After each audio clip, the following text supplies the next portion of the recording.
Black Star Network is here. Hold no punches! I'm real revolutionary right now. Black power. Support this man, Black Media. He makes sure that our stories are told.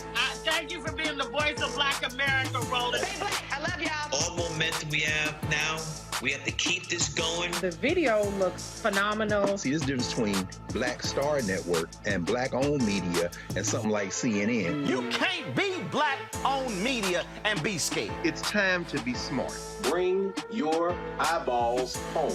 You dig?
Thursday, May 11, 2023, coming up on Roland Martin Unfiltered, streaming live on the Black Star Network. The white Marine who killed the black man on the subway in New York City, he is going to be arrested for manslaughter. We'll give you the latest on that case out of New York City. Title 42 is going to be ending soon, and the Biden administration is announcing what it is going to do about migrants trying to come into the country.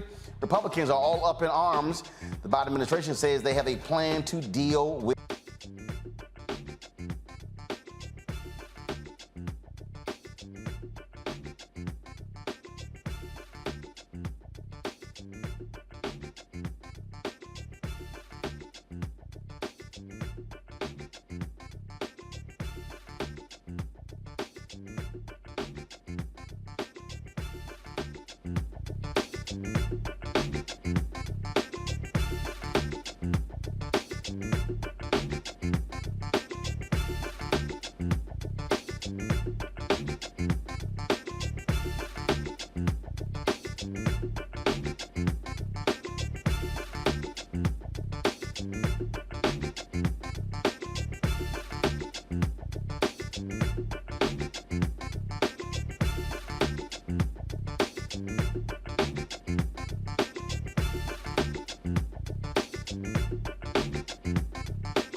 Yeah, go.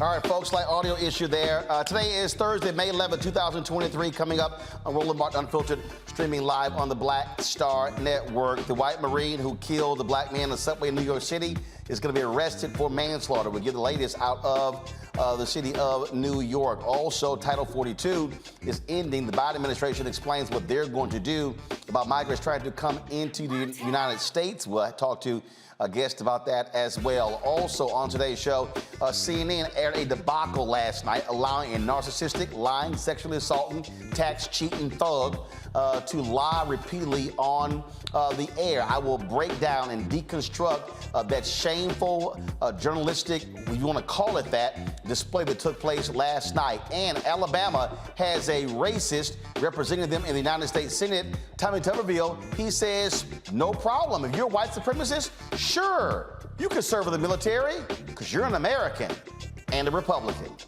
It's time to bring the funk on Roland Martin Unfiltered on the Black Star Network. Let's go. He's got it. Whatever the miss, he's on it. Whatever it is, he's got the scoop, the fact, the find. And when it breaks, he's right on time and it's rolling. Best believe he's knowing.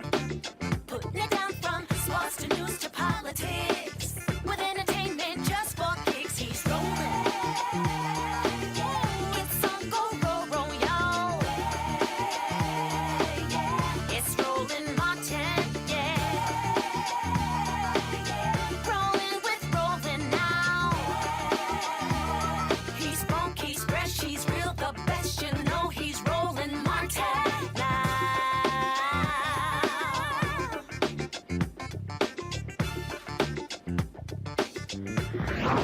Martin!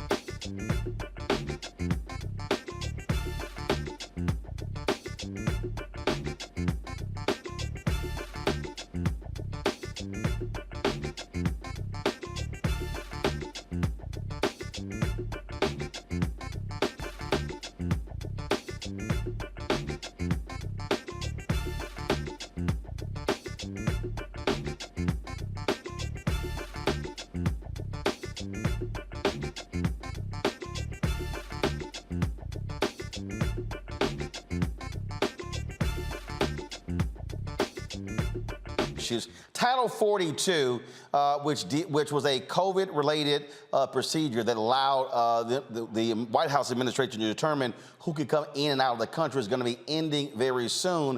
And the Biden administration is taking their precautions. The Secretary of Homeland Security spoke today about what that means. Tonight at 11:59 p.m. Eastern Time, the pandemic-era Title 42 public health order will end. Starting at midnight, people who arrive at our southern border will be subject to our immigration enforcement authorities under Title 8 of the United States Code. Here is what that means. If anyone arrives at our southern border after midnight tonight, they will be presumed ineligible for asylum and subject to steeper consequences for unlawful entry, including a minimum 5-year ban on re-entry and potential criminal prosecution. And now Republicans, they are blaming President Joe Biden, saying he is causing this massive migrant crisis. You also have, of course, Republican governors like Greg Abbott of Texas, who shipped 17,000 migrants to various cities, sanctuary cities, including Chicago, New York, Philadelphia, as well as Washington, D.C. Joining us from L.A. is Danae Joseph, an immigrant rights activist. Glad to have you on the show. So, Danae, first and foremost, for the folks who don't understand policies and different procedures, so explain Title 42 and it ending in a few hours. Sure. So Title 42 is actually a very archaic policy. It dates back to 1944. It allows the United States government to be able to quickly expel migrants citing a public health crisis like that of COVID-19 that we most recently experienced and are still experiencing. So, for instance, if someone came to the United States and even if they had a very valid claim to be able to seek asylum, the United States would deny them their constitutional right and their fundamental human right in being able to seek asylum simply because they are deemed to be a public health condition and would violate the public health of those in the United States and would use that as a reason to quickly expel them from the country. So we have examples of individuals just coming to the United States for a few hours and being expelled without us having any evidence that they were granted their due process in order to seek their very viable asylum claims. Now, so you got people who are coming from different countries, some that have been traveling for months. So what is expected to happen now? So what's expected to happen now is, remember, a lot of individuals have been stuck in Mexico for months and years. And so under Title 42, as started in March 2020 by the former twice impeached president, liable president, indicted president, we saw that he utilized that as a very problematic and inhumane deportation policy for immigrants. It became nothing about public health because, as we saw, we have individuals coming from Ukraine without incident. We have individuals who are boarding military planes from Afghanistan without incident. And yet Title 42 was not cited for those individuals who were granted refugee status in the United States. So now what we're now allowing consideration for is for the Haitians, the Mexican, the individuals who are coming from Venezuela, Nicaragua, Cuba, to be considered for their rightful asylum claims. And now they're going to be granted that process to do so. However, as you just heard the Secretary of Homeland Security say, this is going to be far from a cakewalk, right? We are criminalizing individuals who have viable claims for asylum. These are individuals who are fleeing poverty, political instability, and literally have the right to do so. But now we're criminalizing them and saying that they should be subject to 5-year bans, meaning that they would not be able to present themselves for asylum claims until 5 years from now. And they're going to be granted harsher penalties simply because they dared to grant themselves and their family members a better life.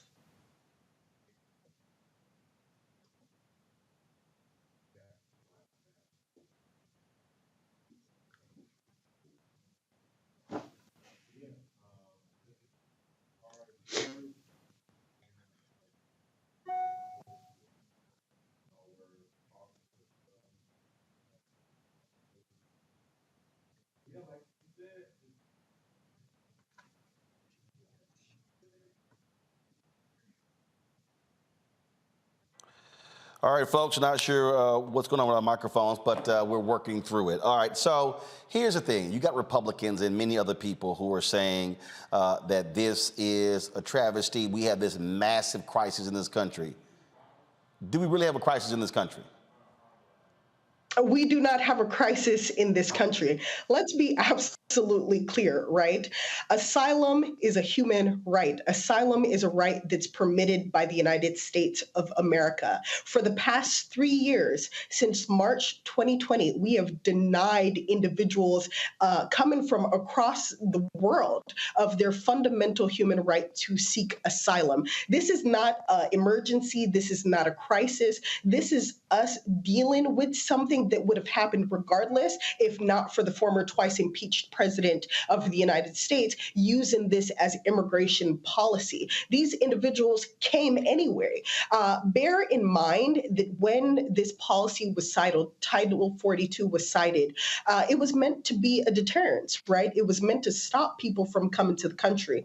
And so even though there is record of 1.5 million people being expelled from the country, there's 2.5 million times in which Title 42 was enacted in order to expel people. Do you know what that means? That means that these are the same individuals who came back multiple times in order to try to get their asylum cases heard. This isn't a crisis. This is just the Biden administration now having to deal with something that has been happening anyway. It's just now they're going to utilize this as an excuse. And in fact, if there's anyone to blame for this backlog, because that's exactly what it is, it's just a backlog of existing cases that would have happened anyway. This is now just allowing the Biden administration to be able to deal with these matters anyway, because the vast majority of the United States and the people who are here in the United States have valid claims for asylum. These are people who are struggling. These are individuals who are fleeing the violence in their country. These are people who are fleeing the poverty. Look at Venezuela in their country. These are individuals coming from Haiti, fleeing the political instability, given the fact that their president was recently assassinated, Moise, right? So this isn't a public health crisis. This isn't a national state of emergency. This is just us having to deal with the existing individuals who have very viable claims for asylum. All right, Janine Joseph, we certainly appreciate it. Thanks a lot. Folks, thank you very much. When we come back, we'll talk about this with our panel and break down the other news of the day. You're watching Roland Martin Unfiltered here on the Black Star Network. Hatred on the streets, a horrific scene, a white nationalist rally that descended into deadly violence. White people are losing their damn minds. As an angry pro-Trump mob storms the U.S. Capitol, we've seen shooting. We're about to see the rise of what I call white minority resistance. We have seen white folks in this country who simply cannot tolerate black folks voting. I think what we're seeing is the inevitable result of violent denial. This is part of American history. Every time that people of color have made progress, whether real or symbolic, there has been what Carol Anderson at Emory University calls white rage as a backlash. This is the rise of the Proud Boys and the Boogaloo Boys. America, there's going to be more of this. Here's all the Proud Boys, guys. This country is getting increasingly racist in its behaviors and its attitudes because of the fear of white people. The fear that they're taking our jobs, they're taking our resources, they're taking our women. This is white fear.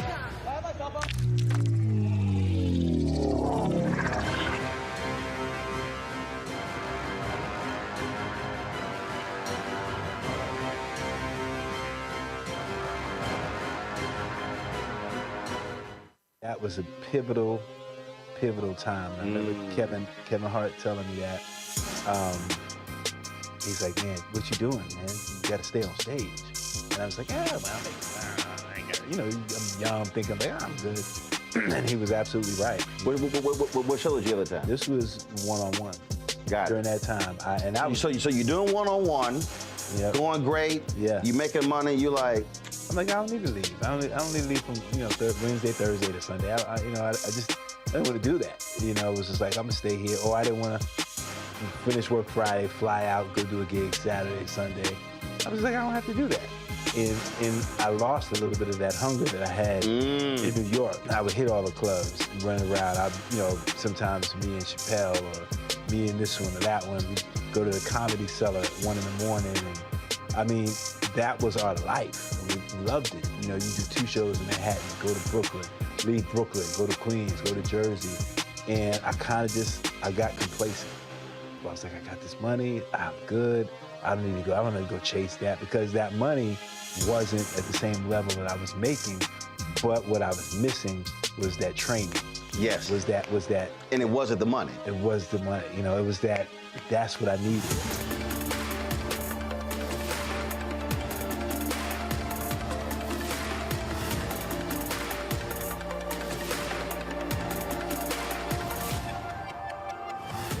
Next on the Black Table with me, Greg Carr, we look at one of the most influential and prominent Black Americans of the 20th century.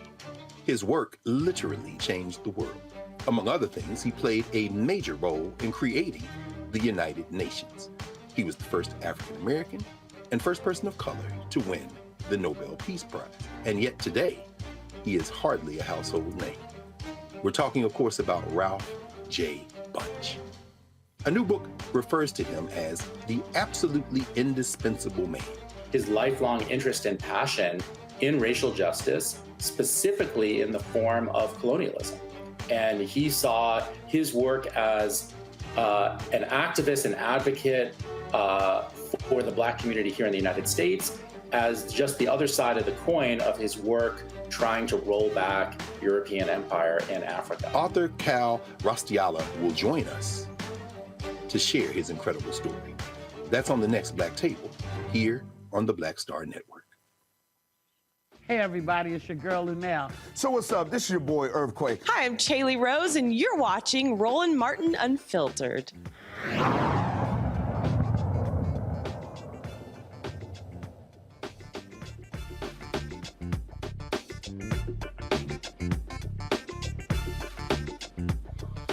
All right, folks, let's introduce our panel today. Joining us, Reese Colbert, host of the Reese Colbert Show on Sirius XM Radio out of D.C., Law Victoria Burke, Black Press USA, Arlington, Virginia, Pastor Lee May, Transformation Faith Church, and former CEO of DeKalb County, Georgia. All right, glad to have y'all here. So here's the thing here, Reese, and that is Republicans are making as if there's this, oh my God, the border, it is out of control. They're flowing in by the millions. And this is just causing all of these problems in America, as if we actually don't have an immigration system, that this literally has been happening every day for decades in the United States.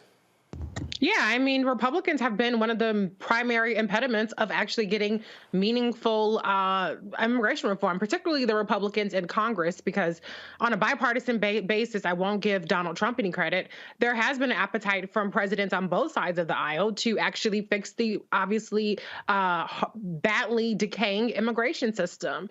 The reality, though, is that even with the obstruction from the Republicans in Congress, the Biden-Harris administration has found a way to get some of the border crossings and all the other stuff down by implementing technology, creating an app where people can actually apply for asylum there, particularly for people from Nicaragua, Haiti, and I forget the other country. I want to say El Salvador. And so, immigration is just one of those topics where you're never going to really win in this environment because there's a lot of xenophobia, there's a lot of fear stoking that's involved. But I'm a lot more concerned about the fact that we've had more mass shootings in this country than days of the year, and the fact that we are at a point now where we have so many mass shootings in one day that it's about whichever one has the most number of fatalities or hits the news first that we end up even talking about for longer than 3 hours. And so we have pressing issues in this country, and if we would actually be logical about the immigration instead of hysterical, I think we'd get more done. And the last thing I just want to say is that the number one problem in immigration is not people crossing the border or people seeking asylum, it's people overstaying their visas. But those folks don't look like Black and brown people that the boogeyman in the migrant caravans, and so they're shoulder shrugging at that particular problem. Lee, when you see governors like Greg Abbott and others, Ron DeSantis, flying migrants off to other different cities, saying, oh, it's now your problem, dropping them off at the vice president's house in Washington, D.C. I mean, those are all photo ops. It's all about histrionics by these conservatives. Yeah, man, it's ridiculous, really. It has nothing to do with public policy. It has nothing to do with fixing, in their mind, a broken immigration system. It has to do with political gamesmanship, right? Who can get the one up? And it's really ridiculous. If we call ourselves a nation of compassion, a nation of love, I guess you would say, how we are dealing and addressing this immigration system from a political standpoint looks nothing like what we say on paper. And we know the history of this nation is that what we say we believe, on paper, in our Constitution, in our Bill of Rights, and all these things that we say we hold high, we very rarely, I hate to say it, but we very rarely stand up to that. I look at it as a Christian pastor, I look at it as how we truly loving our neighbor. Right? How we, in a very practical way, through public policy, loving our neighbor. And if you look at what Jesus said in terms of loving our neighbor, the example he gave was a good Samaritan, right? The Samaritan and the Jew. They weren't friends. They didn't have common backgrounds, common histories. But yet, when the Jewish man was in need, the Samaritan showed up when his own Jewish brothers wouldn't even help him. He was broke, busted, and disgusted on the side of the road. And so you look at how we're dealing with our brothers, right, who don't share the same kind of background and history and story, may not even look the way that we look or talk the same language. How are we addressing that? And for me, I'm like, that shouldn't be a partisan kind of thing. So for people who claim the faith that I hold high, the Christian faith, if you want to put it forward in all these other public policy kind of things, how is that showing up in your immigration policy? Putting somebody on a bus, lying to them in one city and saying you're taking them someplace, but then dropping them off in Washington, D.C. or at another state is ridiculous. Well, look, here's the deal, Lauren. We always know, we know we got these fake, hypocritical, so-called Christians on the conservative side, so we know exactly how that goes. But you also have there folks in the black community, people who are anti-immigrant, who claim that is significantly hurting African Americans. But again, the point I keep making is we've always had immigration. And so this notion that somehow we've never had it, we have. We've always had this. There are people who we have laws that allow people to claim asylum for a variety of reasons. You have to have a process. This notion that you could just shut everything off, that's just unrealistic. Yeah, we've always had it, but we haven't had it as the political football as we have it today. And really, social media and a lot of other things allow us to sort of send these images of everybody across the border, this and that. That's sort of the new part that we haven't had. Also, I think the Democratic Party is confused on this issue. I think that they're listening to James Carville. They're trying to go after the white moderate voter on this issue. You saw how tough President Obama was on immigration. He deported a record number of people. I feel like what we're going to see from President Biden is something very similar to that. I think he's going to try to prove that he can, throw people out of the country really fast. And, facts and the details of who seeks asylum to the United States really don't seem to matter to anybody in these debates. I think the asylum seekers are coming from the Middle East, or most of the applications are coming from the Middle East.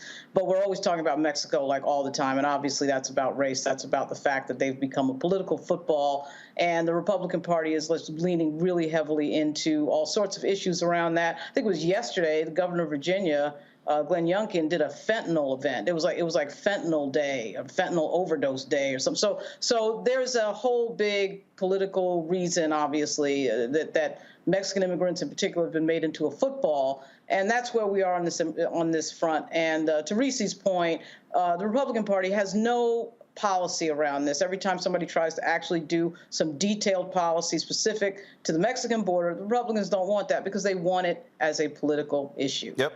All right, folks, hold tight 1 second. When we come back, we're going to talk about the shooting in Allen, Texas. Funerals are being planned, being held, but also the survivors are also dealing with the aftermath of that as well. We'll discuss that next. And, of course, Alabama dealing with a racist U.S. Senator in the name of Tommy Tuberville. We'll talk about his comments where he is more than welcoming of white supremacists in the U.S. military. Plus, we'll talk about that debacle of a town hall on CNN last night. What an absolute joke. You're watching Roland Martin Unfiltered on the Black Star Network. Black Star Network is here. Oh, no punch! I'm real revolutionary right now. Thank you for being the voice of Black America. All the momentum we have now, we have to keep this going. The video looks phenomenal. See, there's a difference between Black Star Network and black-owned media and something like CNN. You can't be black-owned media and be scared. It's time to be smart. Bring your eyeballs home. You dig? Up next on The Frequency with me, Dee Barnes, we're going to talk to Leslie Segar, a.k.a. Big Les, and talk about her incredible career as a dancer, choreographer, and VJ of Rap City. Magic Johnson was there, so half the NBA was there. Iman the supermodel, so all the supermodels were there every day. Actors, right. Like it was a who's who of who's who. Right here on The Frequency in the Black Star Network.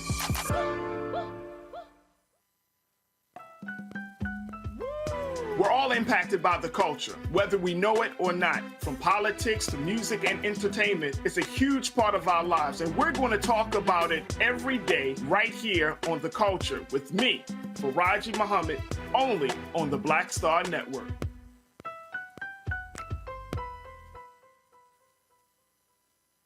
Black TV does matter, dang it. Hey, what's up, y'all? It's your boy Jacob Lattimore, and you're now watching Roland Martin right now. Yee.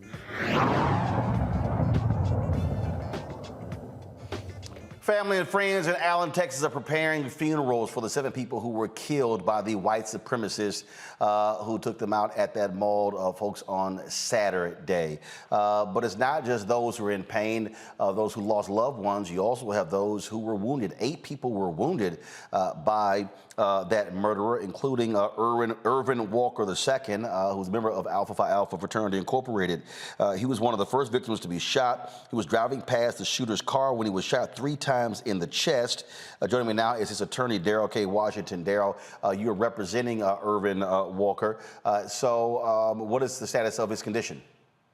Roland, just as early as today, Irvin had another procedure done. So it's been a day-by-day situation. Unfortunately, with the injuries that Irvin sustained and with some of the bullet shots, it's just been very difficult to remove all the bullet fragments. So this is something that's going to stick with Irvin for the rest of his life. But I tell you, man, he has been an extremely positive person, very uplifting. You go to the hospital, feeling bad for Irvin, but he's still being his same self, man, trying to uplift people. But it's definitely was a life-changing situation for him. Obviously the shooter was killed by authorities. But what assistance are the folks at the mall offering Irvin and the other folks who were wounded? We have not heard back from the mall at all, Roland. And that's why I came into it. I have been investigating the situation. There are a number of things that are very concerning to us. One being the fact that all we've heard about thus far was the fact that one security guard was killed. Well, I have not heard about there being other security guards on the premises, which is very concerning because, as on the Saturday there are thousands of people who are at that shopping center. So we would hope that there were at least 5 to 10 security officers who are out at the scene. Another thing that's very concerning is this: the guy who was shot. We've heard now that he had up to 8 guns in his vehicle, and what they're reporting is that the guns that he had in his vehicle were all legally purchased. Now, here's the problem with that. We know that this guy was kicked out of the military after being in for less than 3 months. They say that this guy had mental health issues. Our biggest concern is when an individual is kicked out of the military, the government has reporting requirements that they are required to do. And we want to see why somebody like this, somebody who was diagnosed with having serious mental issues, was able to have access to an AR-15 and other guns. So, and obviously, you have Texas Governor Greg Abbott.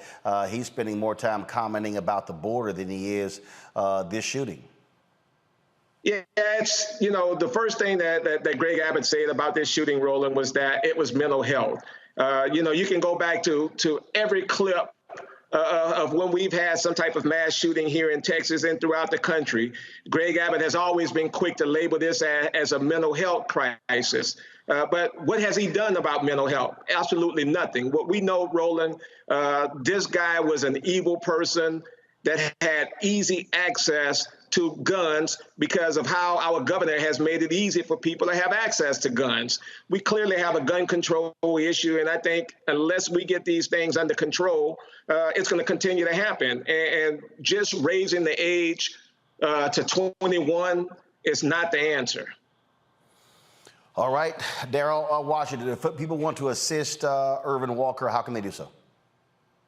2 things, Roland. One of the things I want to ask people to do is continue to pray for Irvin, because he's definitely felt the prayers and support that he's received from everyone. And there's also a GoFundMe account that's been established by his fraternity brothers, Alpha Phi Alpha. So Irvin, we know that it's going to be a long road to recovery, and there's going to be quite some time for Irvin to get back to work. I mean, this is something that he's dealing with. It's not only physical pain, but mental pain. So we asking people to dig deep inside and do all they can to support Irvin as he recovers. All right, then. Attorney Daryl Washington, we certainly appreciate it. And so give Brother Walker our best. I will. Thank you, Roland. Thanks a bunch. Lauren, the point he makes there, again, Greg Abbott immediately went to mental health, but this same Greg Abbott who cut $211 million from mental health. Republicans yell out mental health, but they voted against a bill to add money for mental health in Congress. Again, so it's like you're saying one thing, but you're actually doing another. Yeah, their strategy on guns is basically to just sort of wait until the media moves on to another subject and hope that another shooting doesn't happen that they have to explain, because, of course, they have no policy explanation whatsoever. You know, the bigger question, and you touched on it a little bit there, Roland, is who's liable for this legally? Because, of course, the gun manufacturers cannot be sued. And so if someone buys a gun that has some mental health issue and somehow that doesn't get uncovered when the gun is sold to them, one would think maybe that the gun seller is liable. But ultimately, because the public policy around the gun issue is completely failing right now in terms of any real change, these things are happening and people are getting murdered, and then there's no liability on anybody. And that has become a huge issue around this issue right now. Oh, well, Lee, we saw in Tennessee where after that shooting, Republicans immediately moved to provide immunity to gun manufacturers after a shooting. Yeah, man, it's the craziest thing, man. And here's the reality, man. You know, the governor, and really it's a Republican talking point. You know, when I'm on here, yeah, I used to be in political office. I ran as a Democrat. I served as a Democrat. But a lot of these issues, man, are not Democrat or Republican. They're just basic humanity issues, right? And the reality is, man, this nation is steeped in violence. The very foundation, the forming of this nation was through violence, and all throughout the course of our history, it's been violence, man. This is Mental Health Awareness Month, and my wife, Robin May, is a mental health therapist, man. And the reality is, man, this nation is suffering from the trauma and drama of this violence propensity that we have here. And so when they throw out things like mental health, man, that's a scapegoat. That's just the reality is they are refusing to do anything around public policy to really diminish the fact that if somebody does get a gun and they go off and do something crazy like a mass shooting, why do we need AKs in people's hands, AR-15? Why do people need that in their hands to go around? And man, until we take this from a real humanity standpoint and really address the reality that this nation's history is steeped in violence, and until you begin to build up, so you create laws, and I'll go off on for a while on this, but you create laws not for the people who abide by the laws, but for the people who are going to break the laws.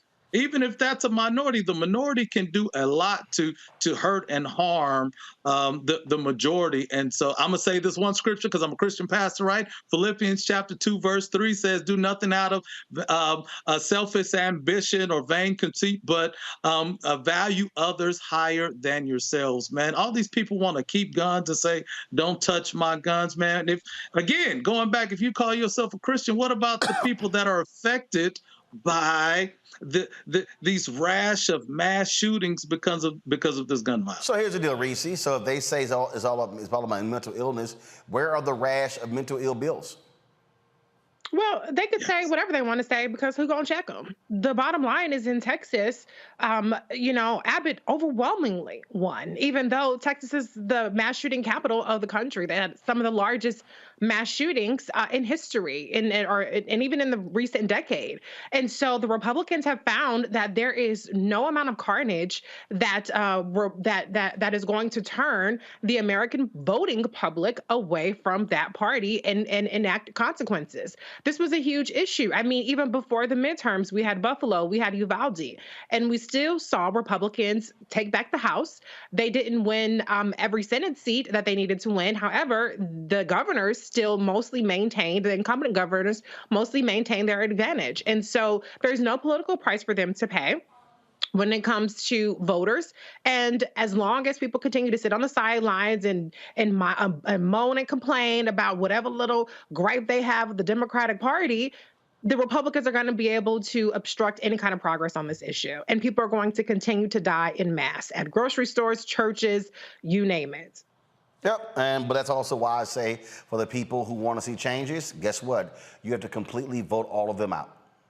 That's what it boils down to. I mean, so folks, again, complaining about something is one thing, but actually using your power and evicting them from office is a whole other thing. All right, folks, going to break. We come back. Tommy Tuberville, U.S. Senator from Alabama, truly one of the dumbest people that's ever served in Congress, and that's saying a hell of a whole lot. Wait till you hear what this dumbass actually said about embracing white supremacists in the U.S. military. Yeah.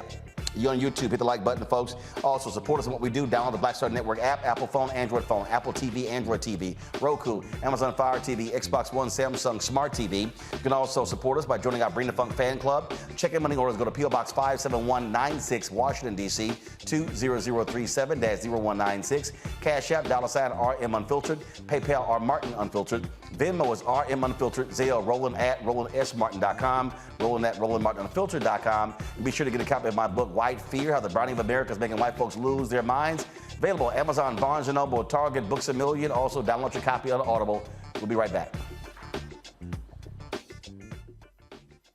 When you talk about blackness and what happens in black culture, we're about covering these things that matter to us, speaking to our issues and concerns. This is a genuine people-powered movement. There's a lot of stuff that we're not getting. You get it, and you spread the word. We wish to plead our own cause. Too long have others spoken for us. We cannot tell our own story if we can't pay for it. This is about covering us. Invest in black-owned media. Your dollars matter. We don't have to keep asking them to cover our stuff. So please support us in what we do, folks.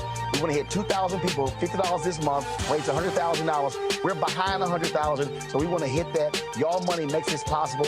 Check some money orders. Go to P.O. Box 57196, Washington, D.C., 20037-0196.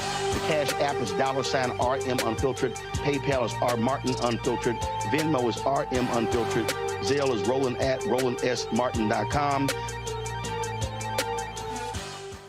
On a next, A Balanced Life with me, Dr. Jackie. What does it mean to actually have balance in your life? Why is it important and how do you get there? A masterclass on the art of balance. It could change your life. Find the harmony of your life. And so what beat can you maintain at a good pace? What cadence can keep you running that marathon? Because we know we're going to have, high levels, we're going to have low levels, but where can you find that flow, that harmonious pace? That's all next on A Balanced Life on Black Star Network. Hi, this is Essence Atkins. Hey, I'm Deion Cole from Blackish. Hey everybody, this is your man Fred Hammond, and you're watching Roland Martin, my man, Unfiltered.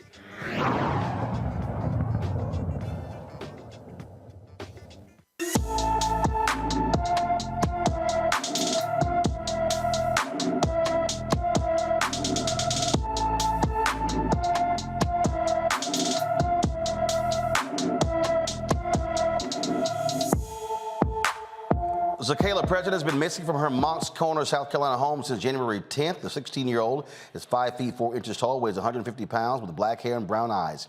Anyone with information about Zakayla President should call the Berkeley County, South Carolina Sheriff's Office at 832-719-4465, 832-719-4465. Now, on numerous occasions, y'all have heard me say the Republican Party is the party of white supremacy.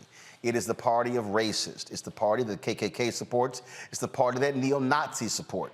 Well, guess who made that perfectly clear that he's fine with that is Alabama Senator Tommy Tuberville. He was talking to a radio station in Alabama, and this idiot actually said this. We're showing our adversaries we're weak. All we got to do is go back and look at Joe Biden's, what he's done to our military with the woke ideas, with the CRT that we're teaching in our military. We are losing in the military so fast, our readiness in terms of recruitment. And why? I can tell you why. Because the Democrats are attacking our military, saying we need to get out the white extremists, the white nationalists, people that don't believe in our agenda as his Joe Biden agenda. They're destroying it. This year, we will not reach any recruiting goals in the military. So if we want to talk about looking weak, that's where we're going to look weak. We cannot start putting rules in there for one type, one group, and make different factions in the military, because that is the most important institution in the United States of America and our allies, is a strong, hard-nosed killing machine, which is called our military. You mentioned the Biden administration trying to prevent white nationalists from being in the military. Do you believe they should allow white nationalists in the military? Well, they call them that. I call them Americans. What happened after January the 6th, and I was here on January the 6th, we were attacked on the Senate floor saying that all these people that came into the Capitol were extremists. They were against the country. There was a lot of people, there was probably 100 of them that came in, broke windows and broke doors that should have been locked up. That's not how we do it in America, but there were hundreds of thousands that didn't come in outside that were true Americans that believe in this country. I call white supremacists Americans. Well, that is true. It is very American to be a white supremacist. It's very much white American to be a white supremacist. That's the history of this country. Those Confederate soldiers were white domestic terrorists. They were white supremacists. So we've always had that. During Jim Crow, they were white supremacists. What's interesting and what people don't understand is that Tuberville has been attacking the black Secretary of Defense, General Lloyd Austin, a man who has worn the military, who was a 4-star general. Tuberville, I think the only thing he's ever worn is a head coach's cap. That's all he's ever worn or done. So he's been attacking Austin and the Pentagon by saying that, oh, they are teaching woke, they're teaching CRT. No, actually what they're teaching, they're trying to get rid of the racist. Tuberville literally questioned whether there have been white supremacists in the United States military. Folks, there have been hearings on that. There have been numerous reports on that from the media organizations that cover the military, talking about the problem of white supremacy in the Army, in the Marines, in all of the different branches of the military. The U.S. military also bans communists. So here you have a sitting U.S. senator from racist Alabama who said, oh, they're Americans. They support Republicans. He literally is throwing his arms around white supremacists and is saying, no, we really need them in our military.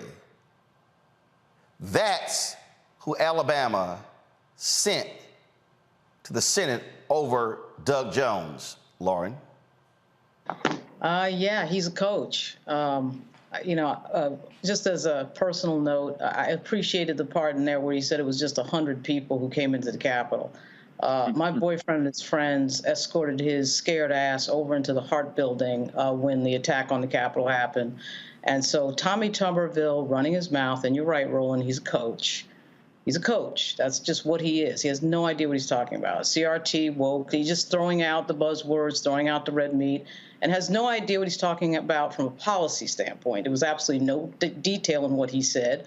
And I don't know why anybody should be surprised at what he said. Donald Trump, the Tea Party, the people, the actors who showed up right after Barack Obama was elected have made open racism fashionable once again. You know, it used to be the people were embarrassed to say these things out loud and in public.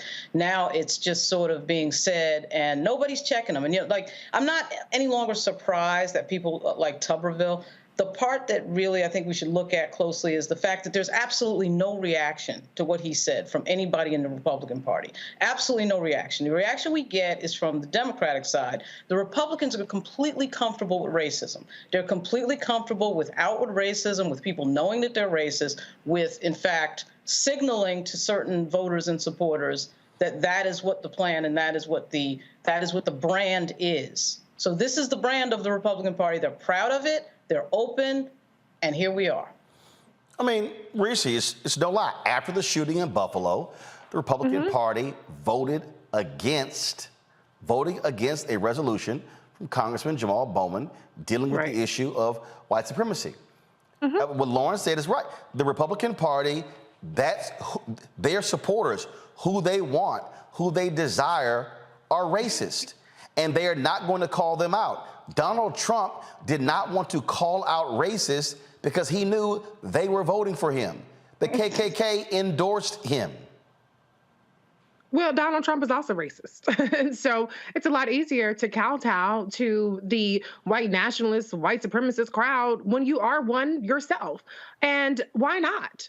You know, this is what gets their base ginned up, and they know that they can put out a couple of memes and put out some disinformation and dissuade enough voters, or they believe at least that they can dissuade enough voters of every ethnicity, not just Black people, but also Latinos, who are very much targeted by disinformation campaigns and fear-mongering about communism and socialism and a number of other things, and they can just be out and open with their destruction. But the reality is that the white supremacy of the Republican Party is also a war on white people. Unfortunately, though, the white people that should be rising up against it, because what the Republican Party is doing is it's eliminating things that make them have food security, that allow them to have $35 insulin, that allow them to have roads and broadband and a number of other things. They're right along with it because they get their rocks off with all this racist rhetoric. So this is to be expected because there are no consequences for it. Until there are consequences for it, and as long as they're being rewarded for it, this is what we're going to continue to see more and more brazenly. Lee, this was last year. This is from Vice. All 208 House Republicans thumbed their noses at an amendment to a bill that would order the government to investigate white supremacist and neo-Nazi activity in the military and federal law enforcement. So this is not just Tommy Tuberville. This is the entire Republican House, and they're the folks who now control the House.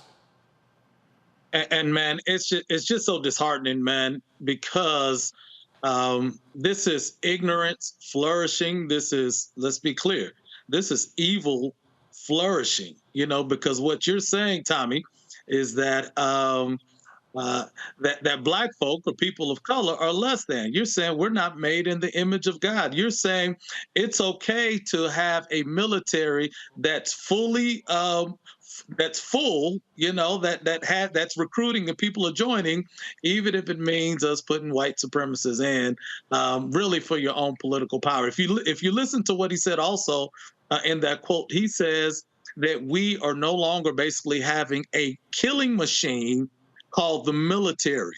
You remember I talked about the violence in this nation. I mean, you know, our military, is that what we're trying to build, a killing machine? The answer is yes. That's what they are trying. Yeah, that's exactly what they want. That's what they want. That's all they want. They want to be able to dispatch the military wherever they go. Now, you have people like Andy Biggs, a racist in the House right now, Arizona, who said that with this bill, we're creating problems that do not exist. That's interesting. Go to my iPad, Henry. This is the Pentagon. Released a report, y'all. Pentagon reveals inroads white supremacists have made in military. A soldier in the Florida National Guard who co-founded a murderous fascist group was chatting with a fellow white supremacist in the extremist Iron March online forum in 2016 when the Guard member made a remarkable statement. The Guard member said he felt free to be a neo-Nazi in the U.S. Army. That's the deal. The Pentagon makes clear that there are neo-Nazis and white supremacists in the military. We know for a fact that there are neo-Nazis and white supremacists, Proud Boy members in law enforcement in this country, and the Republican Party has made it clear we are perfectly fine with those racists in law enforcement and the military. So anytime you have these Black conservatives who come here and say, hey, vote for Trump, what they're saying is vote for the people who love and endorse white supremacists and neo-Nazis and who do not want them removed because they literally voted against this very bill. And they can't deny it because they did it. They did it. All right, folks, we'll be back. Roland Martin Unfiltered on the Black Star Network. On the next Get Wealthy with me, Deborah Owens, America's Wealth Coach, nurses are the backbone of the healthcare industry, and yet only 7% of them are Black. What's the reason for that low number? Well, a lack of opportunities and growth in their profession. Joining us on the next Get Wealthy is Needy Bartonelli. She's going to be sharing exactly what nurses need to do and what approach they need to take ownership of their success. So the Black Nurse Collaborative really spawned from a place and a desire to create opportunities to uplift each other, those of us in the profession, to also look and reach back and create pipelines and opportunities for other nurses like us. That's right here on Get Wealthy, only on Black Star Network. Hi, I'm Dr. Jackie Hood Martin, and I have a question for you. Ever feel as if your life is teetering and the weight and pressure of the world is consistently on your shoulders? Well, let me tell you, living a balanced life isn't easy. Join me each Tuesday on Black Star Network for A Balanced Life with Dr. Jackie.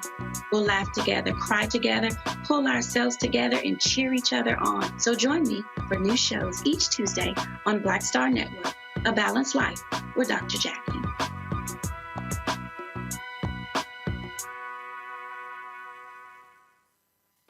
Hi, I'm BB Winans. Hi, I'm Kim Burrell. Hi, I'm Carl Payne. Hey, everybody, this is Sherry Shepherd. You're watching Roland Martin Unfiltered, and while he's doing Unfiltered, I'm practicing the wobble. All right, folks, a former Louisville Metro Police Department officer has pled guilty to violating an individual's rights by using excessive force while acting as a police officer. Richard Ross Weedo confessed to deploying a foam round from his 40-millimeter direct impact munition into a group of protesters after a bottle was thrown from the back of the crowd on May 30th, 2020. Of course, we were protesting the shooting death of Breonna Taylor. The foam round hit someone's face in front of the crowd. Weedo admitted he had not identified who threw the bottle and was aiming his weapon at peaceful protesters. He pled guilty to one misdemeanor count of using unreasonable force. His guilty plea carries a maximum fine of $100,000 as part of the plea agreement.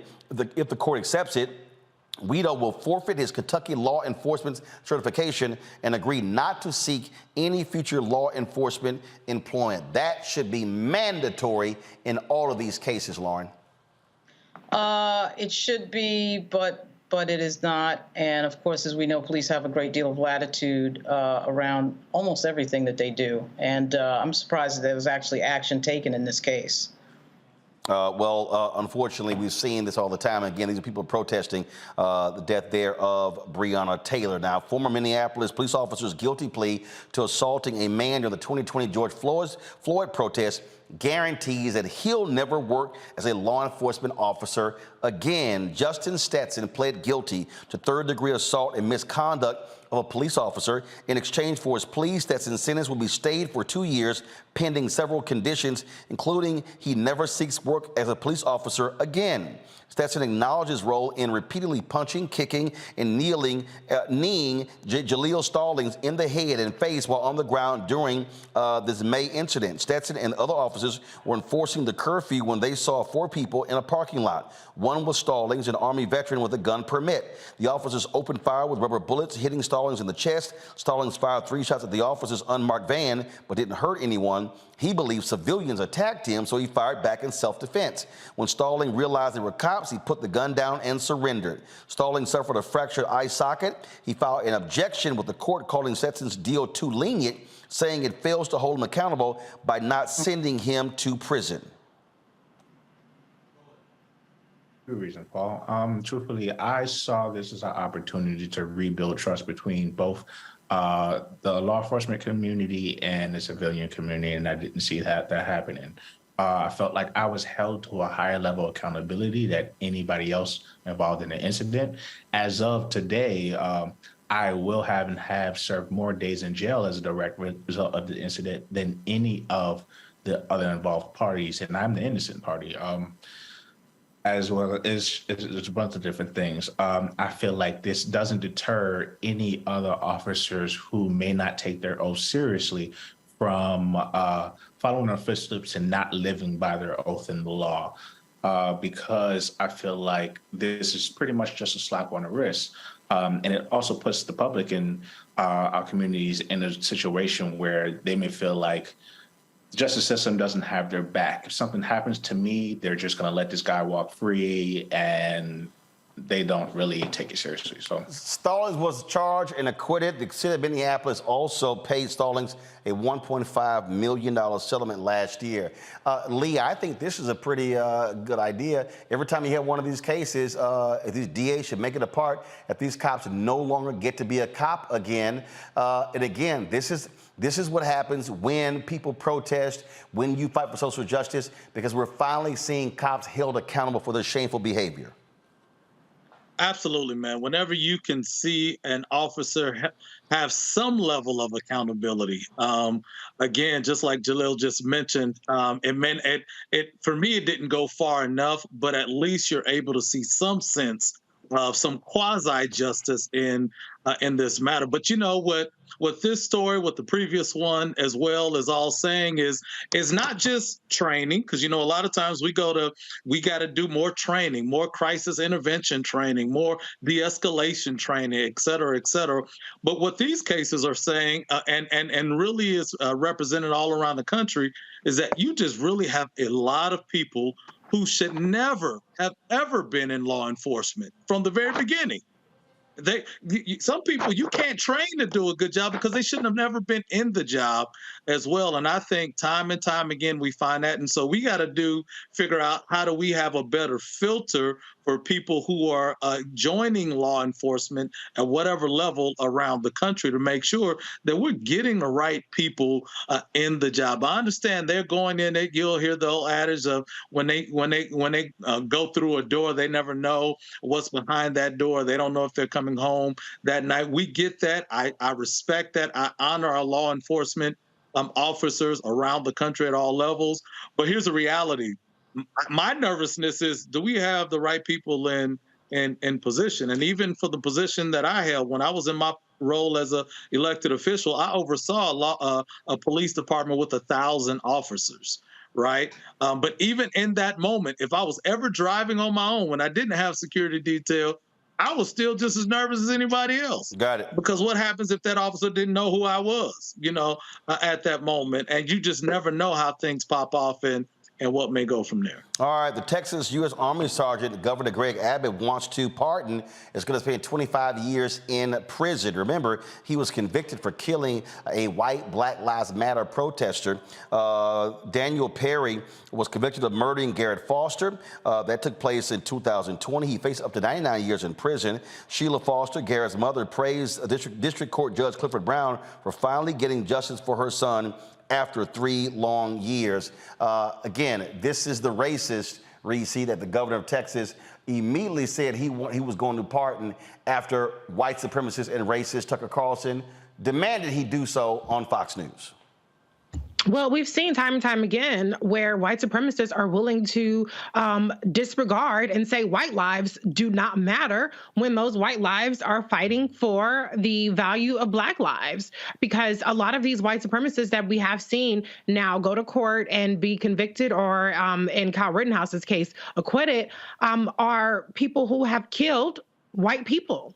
And as long as they are standing in solidarity with Black people, they get their N-word treatment. And so I think that the judge, obviously a Black judge, that's why it's important who these judges are in these positions, is not deterred by Abbott's plea or Abbott's pledge to pardon the person who committed this crime, because the reality is that this vigilantism is something that should not be tolerated, but that's exactly what people like Abbott and DeSantis and Kemp and others and Trump want to continue to stoke. All right, folks, hold tight 1 second. When we come back, speaking of Trump, last night CNN had a town hall that featured this lying idiot. It was beyond despicable. We're going to deconstruct this for you and show you what should have happened if you had an experienced journalist who knew how to ask questions, and if you had a network that chose to produce it in a way to show people real facts. Yeah, I got something to say. You're watching Roland Martin Unfiltered on the Black Star Network.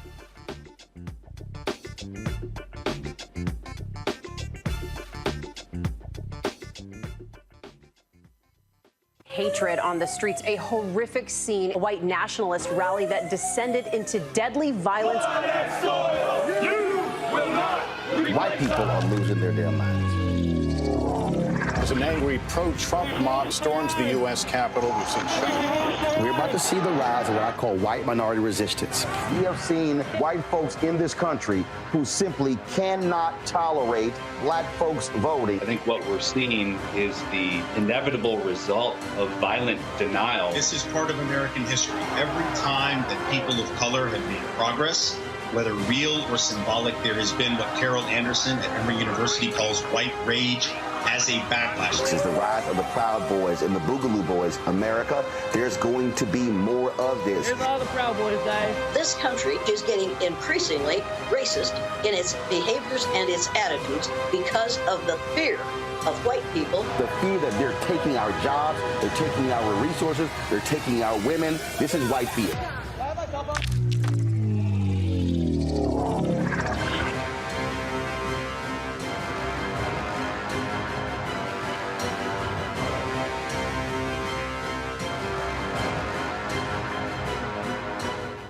Black Star Network is here. Oh, no punch! I'm real revolutionary right now. Thank you for being the voice of Black America. All momentum we have now, we have to keep this going. The video looks phenomenal. See, there's a difference between Black Star Network and black-owned media and something like CNN. You can't be black-owned media and be scared. It's time to be smart. Bring your eyeballs home. You dig? It's Kim Whitley. Yo, what's up? This your boy Ice Cube. Hey, yo, Peace World. What's going on? It's the Love King of R&B, Raheem Devon, and you're watching Roland Martin, Unfiltered.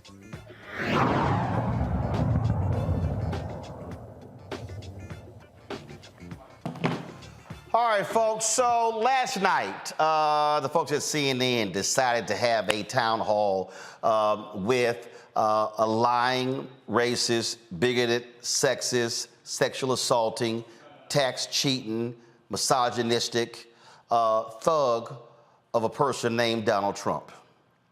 Then they chose to hire a former right-wing reporter for the Daily Caller, who they made their White House correspondent, who they made their morning anchor, who is now their 9 p.m. show host, who was grossly inexperienced to handle the job as the one to do the town hall. What happened last night was literally just a host of lie after lie after lie after lie. And then CNN is also today trying to act like, oh my God, that was a masterful job of, in fact, Poppy Harlow tweeted that Caitlin Collins put on a master class in interviewing. If anybody took that class, your ass would get an F. I don't know how they thought that was a master class. There was nothing master or class about that. If you want to understand, so I'm going to deconstruct a number of things that were said last night, and I need you to understand what happens if you were a real experienced and prepared journalist. Because see, here's the first thing, okay? CNN knew they were booking a liar. The man lies about lies. And so when a person lies about lies, they gonna lie. That's what they gonna do every time. So going in, he gonna start lying from the beginning. And so you must be prepared to deal with a lie. Do y'all understand why Republicans don't like coming on my show?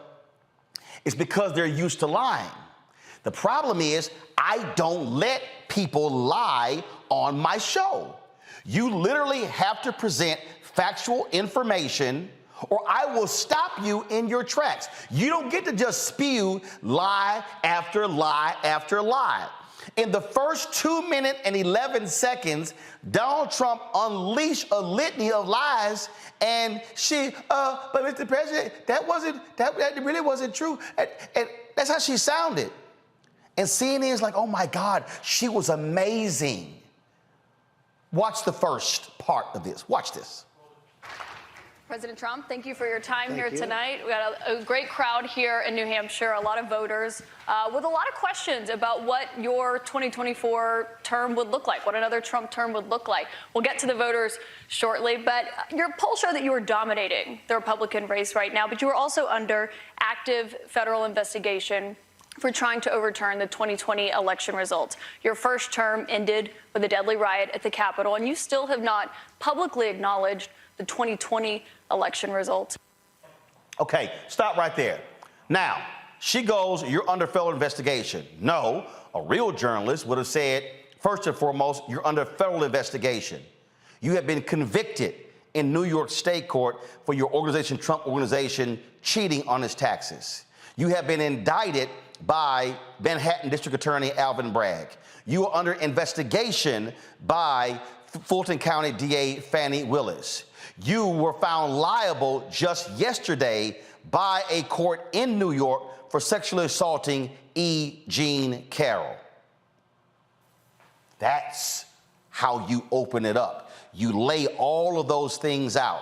Then Caitlin goes into asking him, oh, but you haven't said that the 2020 election was fair. The man has been lying about it since he lost. You think all of a sudden, because you showing up in an Olivia Pope white suit, that all of a sudden he's going to just go, hey, guess what, Caitlin? You're right. It was a fair election. No. Press play. Why should Americans put you back in the White House? Because we did fantastically. We got Stop right there. More.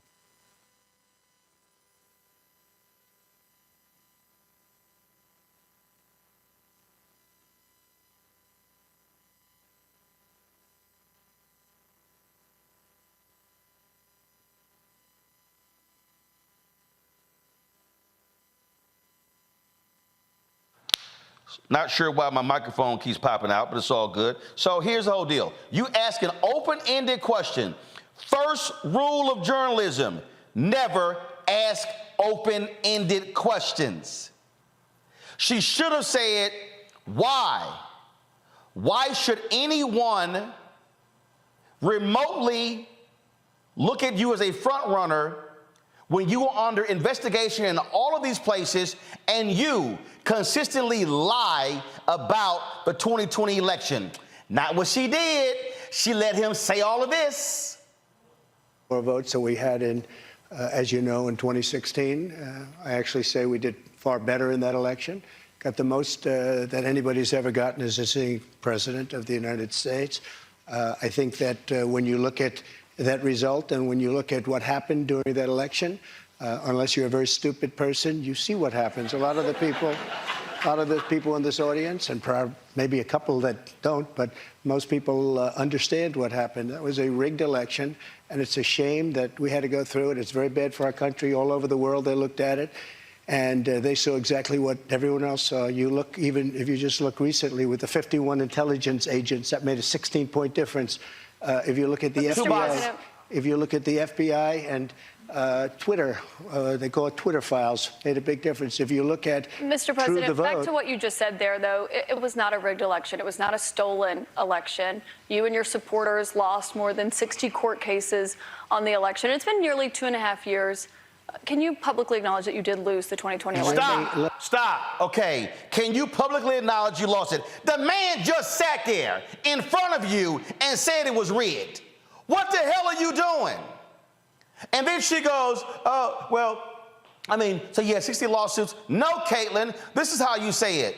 Donald Trump, there were more than 60 cases. Your team lost all of them.